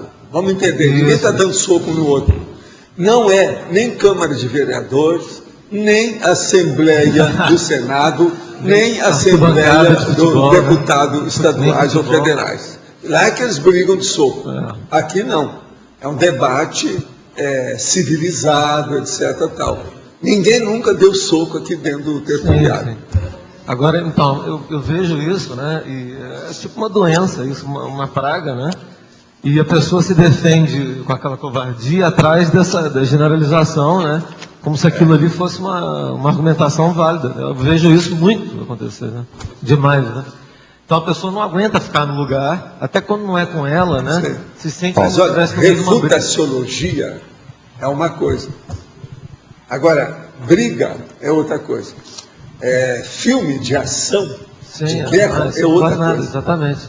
Agora, essa Então, isso que eu estou Papo dizendo. cabeça é outra coisa. Papo cabeça é outra coisa. Vamos falar na linguagem popular de favela. Papo cabeça, aqui o nosso é papo cabeça. Não é filme de ação que tem revólver na sua cara toda hora, dando tiro ou explosão. E como é que... Aqui não tem isso. Sim, claro, né? Mas aí tem gente que mesmo pode ser o clima de maior alto nível, a pessoa interpreta aquilo como... Eu acho que tem que ver até uma discussão acirrada. Sim, eu também acho.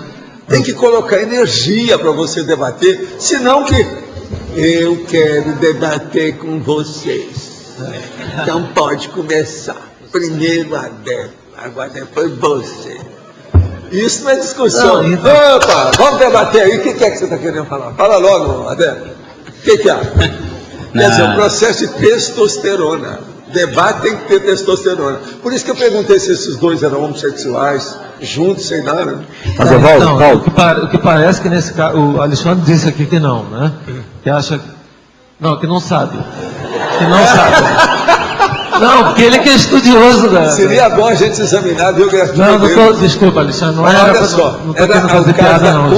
a Côncio examinar e colocar os Falou dois até que como acha que são, consciência cobaia. Acha No que certo, não pode consciência cobaia, porque já vê somar, né, segundo ele lá. Eu estou guardando o segredo bem, né? São Deus amados, né? Não, ele está querendo guardar, não quer se comprometer, mas até disse em off aqui, né? Que ele acha que não, mas não pode assegurar. Mas então... Arranja alguma coisa que o Gílio Deleuze escreveu bom, pelo menos alguma coisa para a gente exaltar a figura dele, isso vai ajudar com o Alexandre Baltazar já está pesquisando outros livros aqui que eu vi. Ah, sei. Mas deixa eu só acabar de perguntar um negocinho, Valdo. Isso é uma pesquisa inicial. A pesquisa nós já pode falar alguma coisa aqui. Mas o que eu queria saber... Malu, rapidinho só. Eu queria saber o seguinte, como é que a gente faz para uma terapia, como é que a gente lida com a pessoa que tem potencial de argumentação, tem até comunicabilidade, mas não consegue ficar no ambiente que tem. Através do seu exemplo. Mostra o seu exemplo. Vivencia a situação para a pessoa. Valdo, tem que pedir a Côncio para criar o curso da consensometria.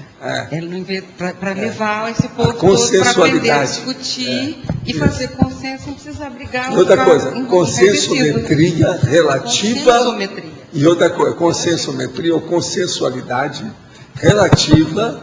E outra coisa, para o momento evolutivo. Fugacíssima. Não, o Flávio está pensando nisso. Fugacíssima. O Flávio Esse é o termo. Tem só para acrescentar, tem um filósofo, aqui ó, no ar, sim, que estuda o consenso, que eu estudo ele, que é o Habermas, né, um alemão, que inclusive essa linha... Na França é Habermas, não é? É o Habermas. Mas em alemão é Habermas. Ah, ok. Mas lá o negócio nosso aqui hoje é francês. Mas esse cara é uma linha contrária, né? Que ele defende a argumentação, o debate, o consenso, tudo isso. Pois é. Agora, veja, quer dizer que o Habermas, vamos falar em francês, ele era melhorzinho, então. Ele é consim, ele está vivo, o Habermas. Está vivo? Ah, então sim, tá sim. Bom.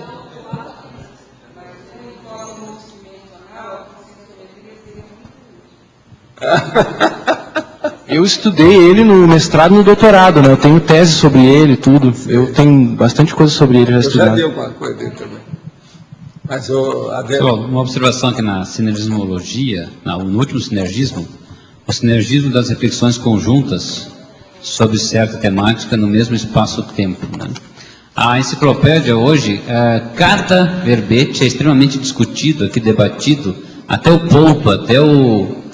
cada ponto energético, essa energia toda vai para a enciclopédia. Né? Então, imagina você pega essa enciclopédia cheia dessa energia. A pessoa, quando abre a enciclopédia, ela pode até cair para trás, né? Porque é o contexto energético do dia a dia colocado... Menos. Não, mas se levar... Não é tanto. Mas se levar...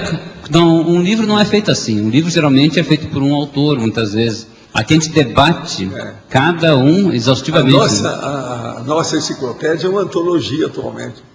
Ela já tem até o momento 18 autores. São os 17 que entraram, mas eu. E fora essas eu sou o último, mas sou organizador. Fora as contribuições aqui do Tertuliano também, que insere esse contexto. Sim, sobre isso tem, mas estou falando aqueles que estão assinados. Quer dizer, o texto assinado são 18 até agora. Eu quero ver se leva para 300. Você já apresentou o seu verbete? A propósito, cadê o verbete? Está sendo feito. Cadê o verbete? Vamos nessa. Estamos esperando.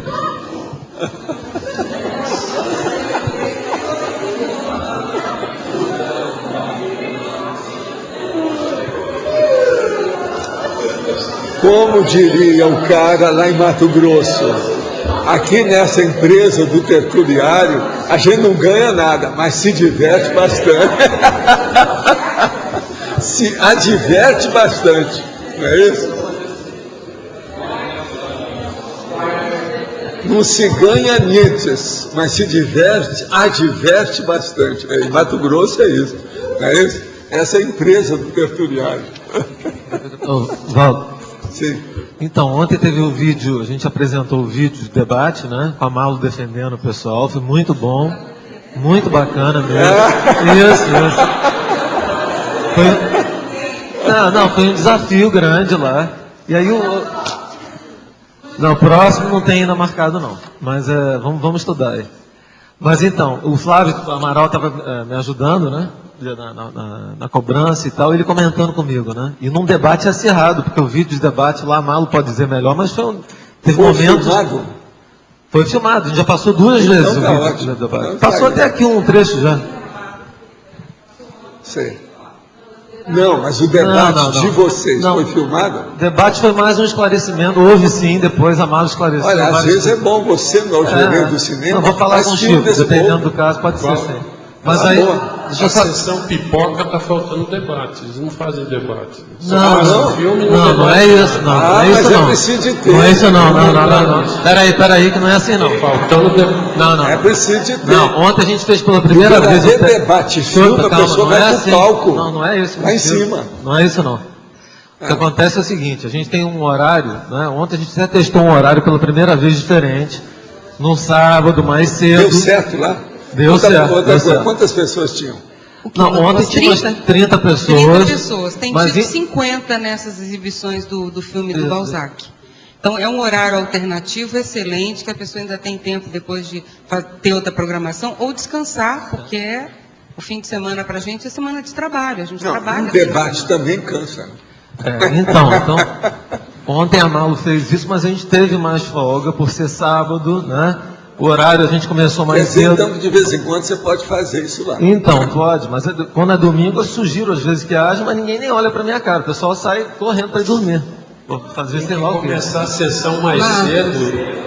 Isso, mas aí... Domingo à noite ninguém vai querer debater.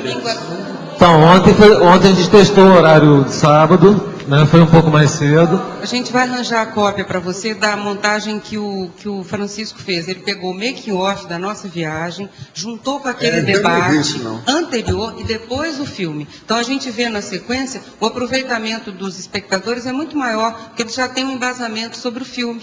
Quem assistiu ontem foi diferente o entendimento de tudo. O making-off, quando bem feito, ajuda muito o cinéfilo. Ficou muito bacana. O Chico, inclusive, ele fez essa reedição para você, Val. Ele me falou, com a participação da Malu. Mas o que eu queria falar é outra coisa. O Flávio Amaral, então, do meu lado, ele que coordena a coisa do debate, né? Me dizendo, Marcos, observa lá o vídeo, mesmo sendo um debate acirrado, lá de Gramado, foi bem acirrado em alguns momentos, ainda tem momentos que não é debate, é só uma entrevista. Né? Só tem perguntas. Isso faz parte. A maior parte lá era entrevista. Não, mas então foi visto que virou um debate. Porque foi bem assim, mas o que eu estou querendo levantar é uma outra questão aqui, porque muitas vezes essa coisa toda, a pergunta, claro que quando é esclarecedora e tal, mas muitas vezes a pusilanimidade leva só a ser uma entrevista e não um debate, o evento.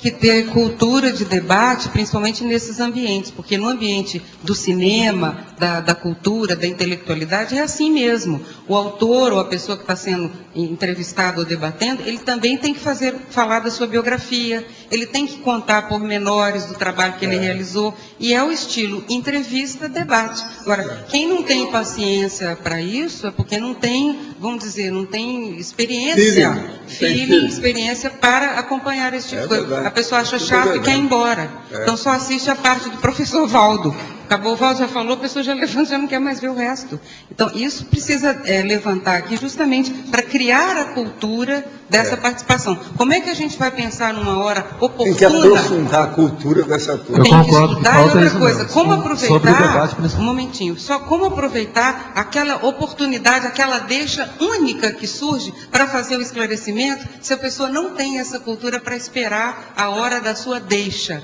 É um teatro como qualquer outro.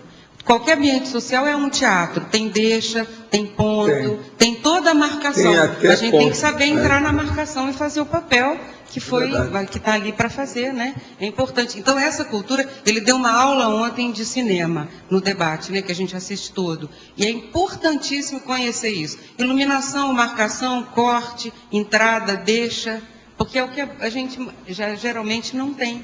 E faz falta, no debate, faz falta essa cultura, inclusive no debate da tertúlia. O Loche tem uma ideia, né, Loche? Não sei se pode falar, né?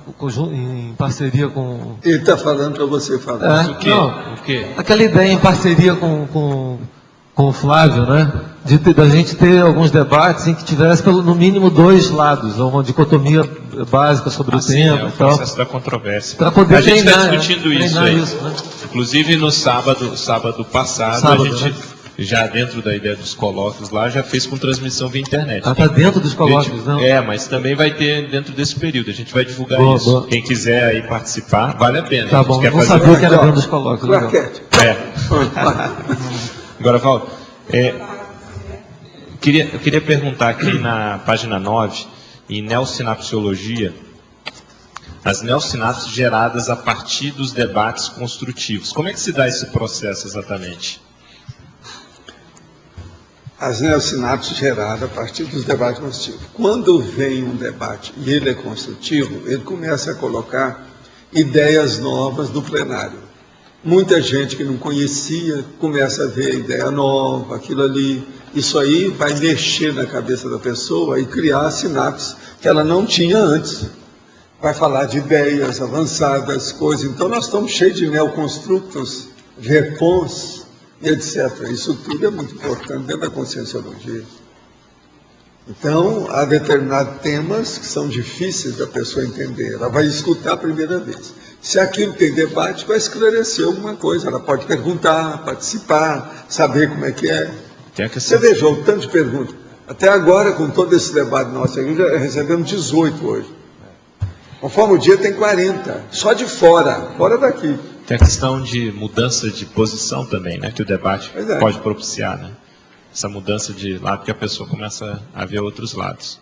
Ver outros lados, outros flancos, sabe? Outros facetas.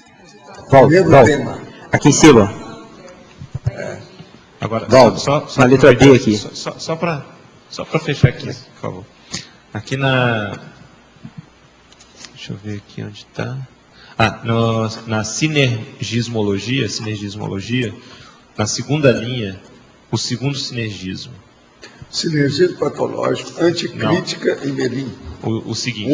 O sinergismo, força presencial, autoridade cosmoética, fortalecendo argumentos. Como é que isso aqui é que é o negócio. Por exemplo, força presencial. Você vê, por exemplo, aí, chega o transmentor perto de mim. Ele tem uma força parapresencial. Agora, veja, a autoridade cosmoética, ele fortalece os argumentos dele. Eu só pondero, vejo que aquilo tem racionalidade, eu aceito na hora. Eu já tenho precedentes do assunto, já conheço como é que é. Isso tem a ver com a irresistibilidade do argumento, né? Isso aí. A irresistibilidade. Agora, do jeito que tem o processo extrafísico, tem a mesma coisa intrafísica. Mas aonde que isso diferencia do argumento de autoridade? A hora que a pessoa tem gabarito, porque ela é formada naquilo, ela é especialista, ela é do ramo, ela tem trabalho já feito, ela tem verbação. A hora que tem a verbação, acabou o argumento de autoridade. Entende? Por exemplo, o povo não adianta vir falar comigo sobre argumentos de autoridade, que eu estou falando as coisas, isso é besteira. Tem que ver o que eu já fiz. Isso é a verbação. Então, qualquer coisa, quando a pessoa começa assim, fala assim, olha aqui, ó, tem aqui um DVD aí sobre um negócio chamado Enciclopédia da Conscienciologia. Lê isso aí, mete o pau, depois você vem aqui para discutir. Senão não adianta. Você começar a falar as coisas todas, explicar para a pessoa, jejuna, que não entende nada, começou agora, é muita perda de oportunidade, de tempo, de energia, de tudo. Então é melhor a pessoa mesma ver por ela, depois ela vem com outro gabarito. Para mim, uma das coisas melhores que tem atualmente para dar para os outros, além do processo da nossa evolução, para quem está começando, é dar o dividir aí da enciclopédia. A hora que tivesse dividido esses 8 volumes, vai ser o ideal para mim. Que assim, ó, pessoal, vai lá e vê. Qualquer coisa, você briga com esses 8 volumes, depois você vem brigar comigo. Esse é um caminho. Porque certas pessoas, elas vêm aí para brigar, né? Você sabe que eu já paguei viagem para a pessoa vir aqui para brigar comigo, né? Vocês sabem disso. Eu não falei a pessoa, ela compareceu ao tertuliário. E outra coisa, na hora que ela foi embora, ela virou para assim, da próxima vez eu venho, que eu quero voltar aqui. E eu mesmo vou pagar minha viagem. Falou para mim. Isso foi agora, faz uns 3 meses. Isso aconteceu aí. Agora, nós pagamos por quê? Porque eu vi que a pessoa precisava ficar, os próprios amparadores aí falaram para mim, ajuda seria bom. Há um processo de assédio atrás disso. E tinha mesmo. A pessoa andou melhorando, seriamente. E outra coisa, a pessoa esteve aí, assentou mesmo aí em cima. Mais de um dia, mais de uma tertúlia. Eu não falei nada com ninguém, nem aclamei para bater palma, nada. Fiquei quietinho. Agora, teve dia que a mulher participou do trabalho, tudo. É a vida. Eu concordo com o professor quando fala sobre religiões como tendências sectárias e não universalistas. Mas o senhor tem relatos onde, fora do corpo, compareceu à sessão de Umbanda para dar assistência, pois o universalismo olha assistência independente das seitas ou rótulos. Nesse caso, foram seus amparadores que orientaram, ou foi o guia cego do terreiro que pediu? Não, eu sigo meus amparadores. Existem comumente mais casos de centros espíritas ou igrejas orientados por guia cego, mas assistido por amparador e conscienciólogo fora do corpo? Sim. O caso todo é o seguinte, examinar só uma coisa. O que interessa é o mérito da pessoa que está sendo assistida. Não interessa a cara dela, a etnia dela, se é consciência, se é consciência, se é homem, se é mulher, se é velho, se é novo, se é bonito, se é feio. Ó, banana para isso, não interessa. Interessa é você assistir. E a gente vai até a baratrosfera para ajudar. Esse é o caminho. Referente à frase que acabou de dizer, mostra o seu exemplo. Dentro de uma dupla, o senhor acha que é possível, através do exemplo, ensinar à companhia o valor positivo da monogamia? Digo isso porque analisei o histórico da minha dupla e observei que existe uma dificuldade em relação à monogamia. Nesse sentido, questiono, como lidar com a manipulação afetiva? Como assistir melhor essa dupla? Não, a primeira coisa é o seguinte, você é duplista, aí no caso, você é um homem. Quem está falando aqui é um homem. Então, é o caso da sua patroa, ela é um pouco prostitutazinha, como é que é a situação? Ela pula cerca? O que é? Eu não estou entendendo isso aqui. Tudo indica que é isso, né? Que a monogamia, o negócio está mexendo com ele, então é por causa da mulher. A mulher, ela gosta de seduzir os outros, é muito sedutora, é derrubadora de homens.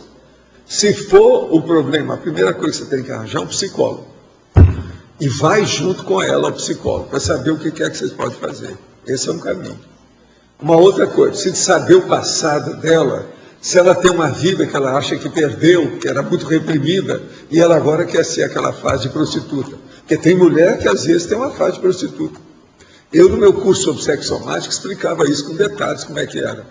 E outra coisa, essa fase às vezes, ela vem mais cedo e às vezes vem mais tarde, conforme a mulher. Isso tudo tem. Essas coisas existem, que é a parte animal da vida do passado da pessoa. De modo que essa aqui, precisa saber qual a idade, como é que é, por quê, de que modo. Um psicólogo vai ajudar demais. Né? O que é energia de cor amarela que uma pessoa exterioriza? Pois fui assistir uma palestra pública, um templo maçônico, aqui em Porto Alegre, em que o palestrante falava sobre egrégora e pensamento. E o mesmo mandava a energia que percebi ser amarela. A primeira coisa, existem umas energias amarelosas que são negativas. Agora, o problema todo é ver como é isso. Essa energia que você sentiu lá dessas pessoas, era uma energia boa ou negativa? Você sentiu bem com isso ou o negócio era negativo? Isso aí que você tem que ver. Então tem que ver o alcance, o nível, o tipo da situação. É por aí que a pessoa vai ver a modalidade cosmoética da manifestação energética. Esse é que é o caminho. Agora, veja, ectoplasma, emanação de energia, campo energético, tudo isso pode ter muitas cores e manifestações. Agora, pode ser também de tudo quanto é jeito. Isso pode ser positivo, pode ser negativo. Tudo depende. Então, é preciso analisar, é difícil generalizar. Agora, por exemplo, você pode ir a uma baratosfera, às vezes tem um cara lá que está emitindo energia, você vê direitinho, amarelosa, esquisita, viscosa, entende? Esquisita. Essas, às vezes, parecem pus. Quando é assim, o negócio não é bom, não. Pus. Sabe o que é pus? É isso que eu estou chamando, sei lá, né? O que é que ele está vendo, como é que foi. Precisa examinar como é que é isso. Professor, na página 9 também, na laboratoriologia, o senhor comenta ali o trio de laboratórios conscienciológicos de desassédio mentassomático, tertuliário, holociclo e holoteca. Você poderia explicar melhor essa conexão entre esses três laboratórios? O caso todo é o seguinte, o tertuliário aqui é um local de debate. O holociclo é um local para a pessoa fazer pesquisa e melhorar o problema intelectual dela. E a holoteca é um local de fazer a pesquisa bibliográfica e debater o processo do ponto de vista da bibliografia de livro. Então, essas três coisas aqui são todas entrosadas. Aqui, ó, a pessoa não está com tanto livro, é eu que falo mais de livro aqui. Na biblioteca, que é a holoteca, tem muito livro. No holociclo, tem muito estudo da pessoa, o cosmograma, examinar, por exemplo, a caligrafia da pessoa, como é que ela faz uma bibliografia, tudo é no no holociclo. De certa forma, o tertuliário pode levar a pessoa à holoteca, ou... Não, tanto um pode levar os outros dois, seja de qual for. Exatamente. Então, um deles pode ser o detonador. Pode ser o detonador para o resto. Agora, a pessoa tem que entender que existem esses três laboratórios aqui, que o povo às vezes não leva isso em consideração. Tem que levar. Por isso que a primeira coisa que eles mostram aqui é tertuliário, holociclo e holoteca. Então, são as coisas que mostram mais. Em quarto lugar, às vezes, eles mostram como é lá o laboratório do acoplamentário. Agora, isso é comum aqui. Em termos de desassédio mentassomático, esses três se complementam muito fortemente, né? E depende da pessoa o que ela vai entrar, aonde ela entra. É preciso de ver o nível que ela está. Uma pessoa que lê muito, que é muito ledora, culta, você tem que levar a holoteca para ela ver o que ela quer. Examinar bem como é que são as coisas, perguntar para ela qual é a linha de conhecimento que é a sua preferência, favorita sua, tal, e por aí vai. Agora, depois mostrar a ela os recortes, por exemplo, a hemeroteca, lá no holociclo, isso também é importante, dentro daquilo que ela está pesquisando. E às vezes tem muita coisa que ela não leu. O material que nós temos aí da hemeroteca, ou seja, lá dos recortes da cosmoanálise, raramente você vai encontrar uma pessoa que dentro daquilo que ela está pesquisando, ela viu todos aqueles recortes que nós temos hoje. É muito recorte que tem. São muitos anos já, a acumulação é muito grande. Porque pela tertúlia ela começa a acessar os livros, né? Não só da Conscienciologia, mas menos indicados. Não, aqui ela vem para debater as coisas, questionar tudo aquilo que está mal parado, ela esclarecer. O processo nosso aqui é de briga de ideias, sem soco. A limpeza assim, mais grosseira, às vezes ela é feita aqui também, no tertuliário, né? Aqui que tira o aspecto mais... Daí ela vai fazer um sutil, por exemplo, no holociclo. Ela entra ali numa questão mais... Ela às vezes define aqui o que ela vai fazer lá. Outra hora, ela vai lá e cria uma porção de questões na cabeça, um monte de interrogações. Ela vem perguntar aqui. Ou vai na holoteca para... Quer dizer, então, um mexe nos outros dois. Sempre é assim. Todo. Eu acho que toda universidade devia ter esses ambientes. É interessante. Eu já falava isso lá na Uniune, lá, quando eu trabalhei lá. Mas lá não tinha. Nem sempre a sala de aula leva esse contexto de debate, né? E aqui o holopensene é do debate, né? Não, e o problema é esse. A rigor, nós temos debate nesses 3 laboratórios. Nos 3 tem. Depende de quem é, como é, de que modo que é, mas sempre tem. Sempre tem. Ô, Paulo, logo acima do que o Adélio falou, na voluntariologia, página 9, é um erro de digitação aí, ó. Seção catação de milho. Voluntariado, está voluntária, ou voluntária. É o voluntariado, está faltando um DO aí. Tá. Muito bom. Tem mais algum? Ô, Álvares, o que é que você viu? Esse aí você não viu hoje? Que vergonha, que isso? Ele é que vê tudo. É os olhos de lince. Quem é que está aí com o microfone? Tem mais alguém?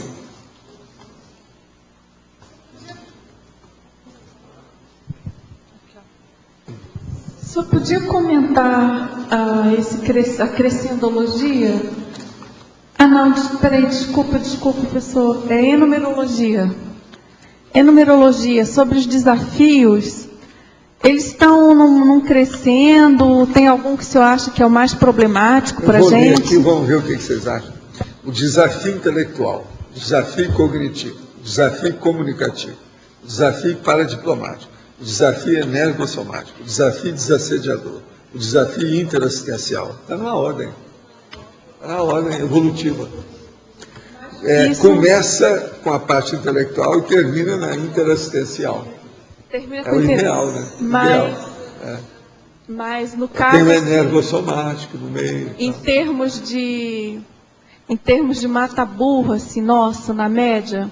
É o que? O energossomático? Tem que seguir por isso aqui. Ó. Uma boa parte aqui do povo, a coisa está difícil. Está difícil. Porque o tipo de comunicação... O intelectual também, né? Eu já fiquei na dúvida aqui de parar logo no primeiro. Eu já coloquei depois, para a pessoa definir bem o que ela quer. Mas se a pessoa também não tem embasamento... Depois o desassediador, logo em seguida... Gente, isso aqui está um puxão de orelha. Esse aqui, porque se a pessoa também não tem embasamento intelectual, não dá nem para começar, né? Então já aborta o negócio todo. Você entende isso aí, ó. Você entende esse. Deixa eu palpitar aqui. Para mim, o grande desafio é o da vontade, da voliciologia. Não está aqui, não está posto aqui. Mas, pelo menos assim, pelo que eu vejo, porque, por exemplo, falar de EV, falar de Pensene, e ainda assim a gente pensenizar errado, né? Como acontece, né? Não fazer as práticas energéticas como ainda acontece. Então, assim, é um desafio para a gente, né? É lógico, cada um no seu nível, mas fico pensando que pode ser, né? Em homenagem a vocês, eu vou ler o meu binômio a favor de vocês, que é o seguinte: o binômio cosmoético, rivalidade ideativa, respeito interconsciencial. Aí eu penso todos vocês. Ficou muito bom. Por mais que a gente brigue aqui, no fim tem paz para todo mundo. Tá certo? Como é que é? Esse aqui é o binômio mais certo. Está lá, binomiologia, só olhar. Isso aí é vamos dizer, a síntese. É o cerne dessa questão. Agora tem uma opção de gente que gosta de discutir, hoje ficou calado. Um deles é o João, não falou nada. Não é estranho isso? Um outro também, de vez em quando, pergunta as coisas aqui, que não falou nada, é a Luísa. Eu não estou entendendo por quê. Estou esperando aí a dica, mas ninguém falou nada. Ô, João, dê pelo menos uma palhinha, né? Canta uma música aí e tal. Atendendo a pedidos, então, né? Solfeja, dê uma canja. Dê uma canja. Então, você pode falar mais aqui na página 8, na fatologia, 4ª linha, sobre as técnicas desafios? Técnicas desafios. São as técnicas da conscienciologia. Por exemplo, 5 horas de reflexão. Só isso aí já dá um embasamento para a pessoa vir debater aqui depois. Não. E a técnica dos 50 prefácios. Aquela é terrível, né? 50 prefácios. Essa ainda não trouxe aqui não, né?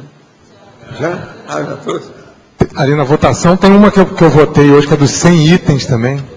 100 itens. Está para votação, está para votação. Vamos ver o que é. Deve ser verbete maior, mais grosso, obeso. para a gente debater. Vamos ver o que dá. Agora, quem mais que pode falar ainda hoje? Os grandes debatedores da praça? Como é que são? Se tiver alguém que não falou, eu dou a palavra. Não, você pode falar. Aqui na página 9, a 6ª linha, tá, mas eu quero encaixando aqui no tema matematização possível da vida humana. Não sei se a Rosa que responde isso. Né? Rosa, você quer falar alguma coisa sobre isso, por favor? Afinal de contas, você representa a deusa da matemática, muito embora sendo Minerva. Em relação a esse debate. Vivo, olha. Aqui, canta igual o cantor. Canta igual o cantor.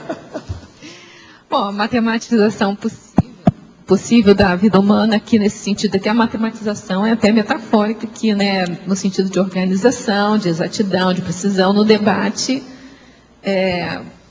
ocorre a mesma coisa, ser o mais racional e lógico possível no debate, e aqui, mas aqui está voltado da vida humana, né, que eu penso que seja isso. É que também o termo racionalização, ele tem uma raiz na matemática, né, eu acho que tem raiz na consciência, eu acho. Não, mas aqui é isso, né? Matematização possível no sentido de racionalização. E nós estudamos a raciocinologia, que é a base de tudo que nós fazemos atualmente. Tem uma série de verbetes que a gente fala na raciocinologia. A tributologia está dizendo aqui que é a holomaturidade da racionalização e da logicologia. Está chamando a atenção para isso.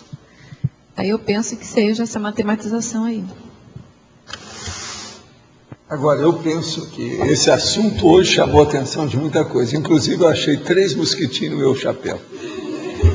Quer dizer, eles vieram aqui para ver alguma coisa. Né? Alguma coisa chamou a atenção aí, alguma energia, algum processo.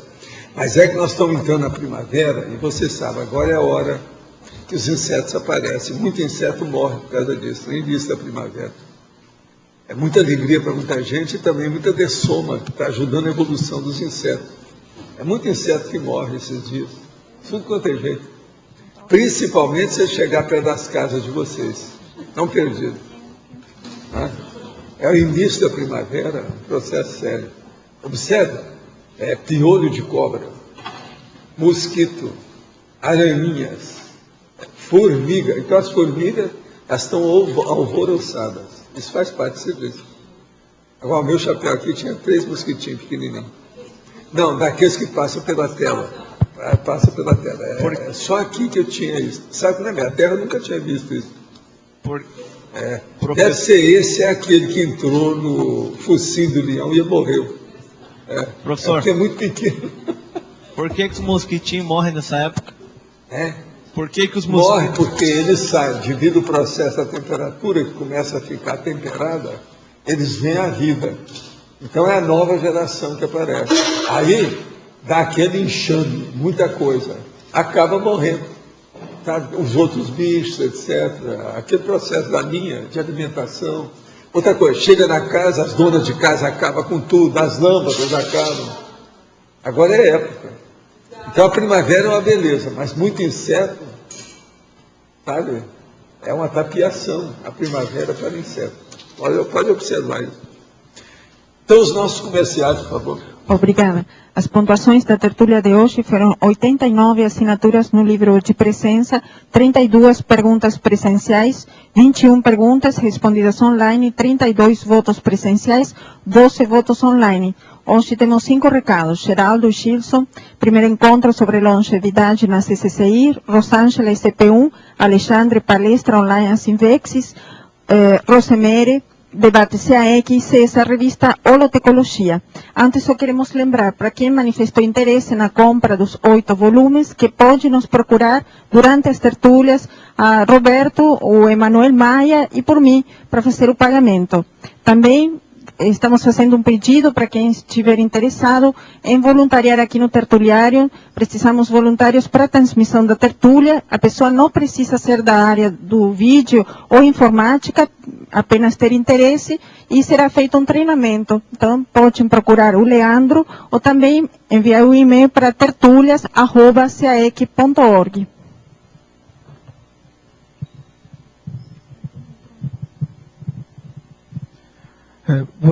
Boa tarde a todos. Nós estamos convidando a todos os tertuliários e teletertuliários a participar do primeiro encontro sobre longevidade na CCCI. Envelhecer é inevitável, evoluir pesquisando é opcional. Então teremos na nossa programação a longevidade útil, a produtividade e projetos de vida, a política do idoso, a consciência proativa e velhice, a atividade física na terceira e quarta idade, qualidade de vida e longevidade produtiva. Teremos a tertúlia temática nesse dia. Maturidade e longevidade, saúde e beleza na terceira idade. E, finalmente, a perspectiva do grupo Longevitar.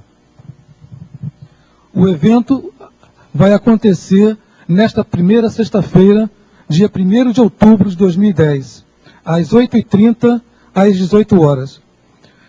No local Polo Discernimentum, Avenida Felipe Vancher, 5100, bairro Coquinópolis, Foz do Iguaçu. O evento é gratuito, tá? Contamos com a presença de todos, ok? A inscrição pode ser feita através do e-mail longevitar2010@gmail.com ou pelos telefones 45 2102 1405 ou 45 8402 4847. Obrigado. Boa tarde, estou aqui para divulgar o ECP1, Extensão em Conscienciologia e Projeciologia. ECP1 é um curso de imersão, ele inicia no dia 26 de novembro e finaliza dia 28. É um curso com os pré-requisitos CIP, CPC e o Assistenciologia. Local vai ser em Foz do Iguaçu, no Hotel Rafaim. Professores, Ivelise Vicenzi e Ricardo Dias. Mais informações no DDD, telefone, né? DDD 45 2102 1448. Alguns dos benefícios do ECP1, ele tem um ambiente otimizado para aprofundar a autopesquisa, favorece a recuperação de cons, dá subsídios para identificar o padrão pensênico, autodiagnóstico pelo estado vibracional, favorece o posicionamento pessoal com a Soproex, acelerador das recins, entre outros. Obrigada.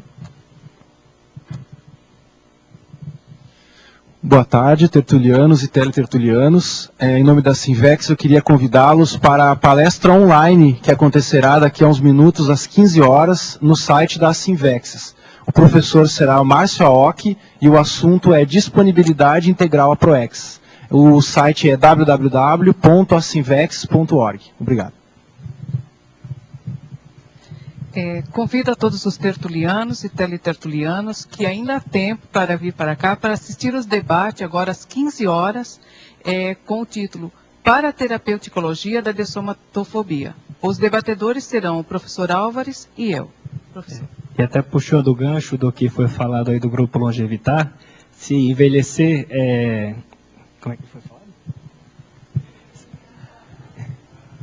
Se envelhecer é inevitável, dessomar também é inevitável. Então a gente vai fazer o debate. Já é o segundo debate, a gente teve o primeiro, só que gerou tanta discussão que a gente viu que haveria necessidade de um segundo. E aí as pessoas que não participaram do primeiro não vão ficar voando não, que a gente vai fazer uma recapitulação do que a gente debateu no primeiro para entrar no segundo debate. Então fica aí o convite para todo mundo.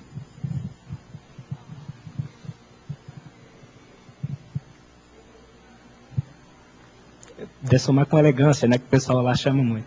Então fica o convite para todo mundo aí. Então, obrigado. A partir das 15 horas. Pessoal, boa tarde a todos. Nós estamos iniciando os estudos para uma nova publicação da Conscienciologia, que vai se chamar a Revista Holotecologia. E essa revista ela vai ser especialmente indicada para a interface da Conscienciologia com a SOCIM e também os artigos que não foram não estão sendo adotados na política editorial das demais revistas da Conscienciologia. Então é especialmente indicado para, por exemplo, a pessoa que tem uma dissertação de mestrado e quer produzir um artigo sobre a dissertação de mestrado que fez. A pessoa tem uma pesquisa sobre um determinado tema, um livro que ela leu de filosofia, ela quer fazer um resumo, quer fazer uma crítica em cima. Então nós estamos recolhendo materiais, nós já temos cerca de 20 artigos. A nossa intenção até o final de outubro é fazer essa campanha para arrecadação de materiais. Aí vamos estabelecer a política editorial e a previsão de lançamento é em fevereiro de 2011. Então fica o convite, quem tiver artigos que queira submeter à revista Holotecologia, então pode encaminhar isso para a AIEC, ok? Esse é o primeiro recado. E o segundo, rapidamente, é solicitar às pessoas que têm terrenos na asa norte da Vila Consciência para procurarem lá o Cartório Pinheiro, a Elisa, ou então o Rafael, advogado da AIEC, para a gente poder fazer essas escrituras até o final do ano. Isso é importante porque está para mudar a tabela de preço do cartório e as pessoas que fizerem agora com certeza vão estar economizando. Muito obrigado. O verbete eleito para amanhã é Técnica dos 100 Procedimentos, especialidade Experimentologia. Obrigada e boa tarde a todos.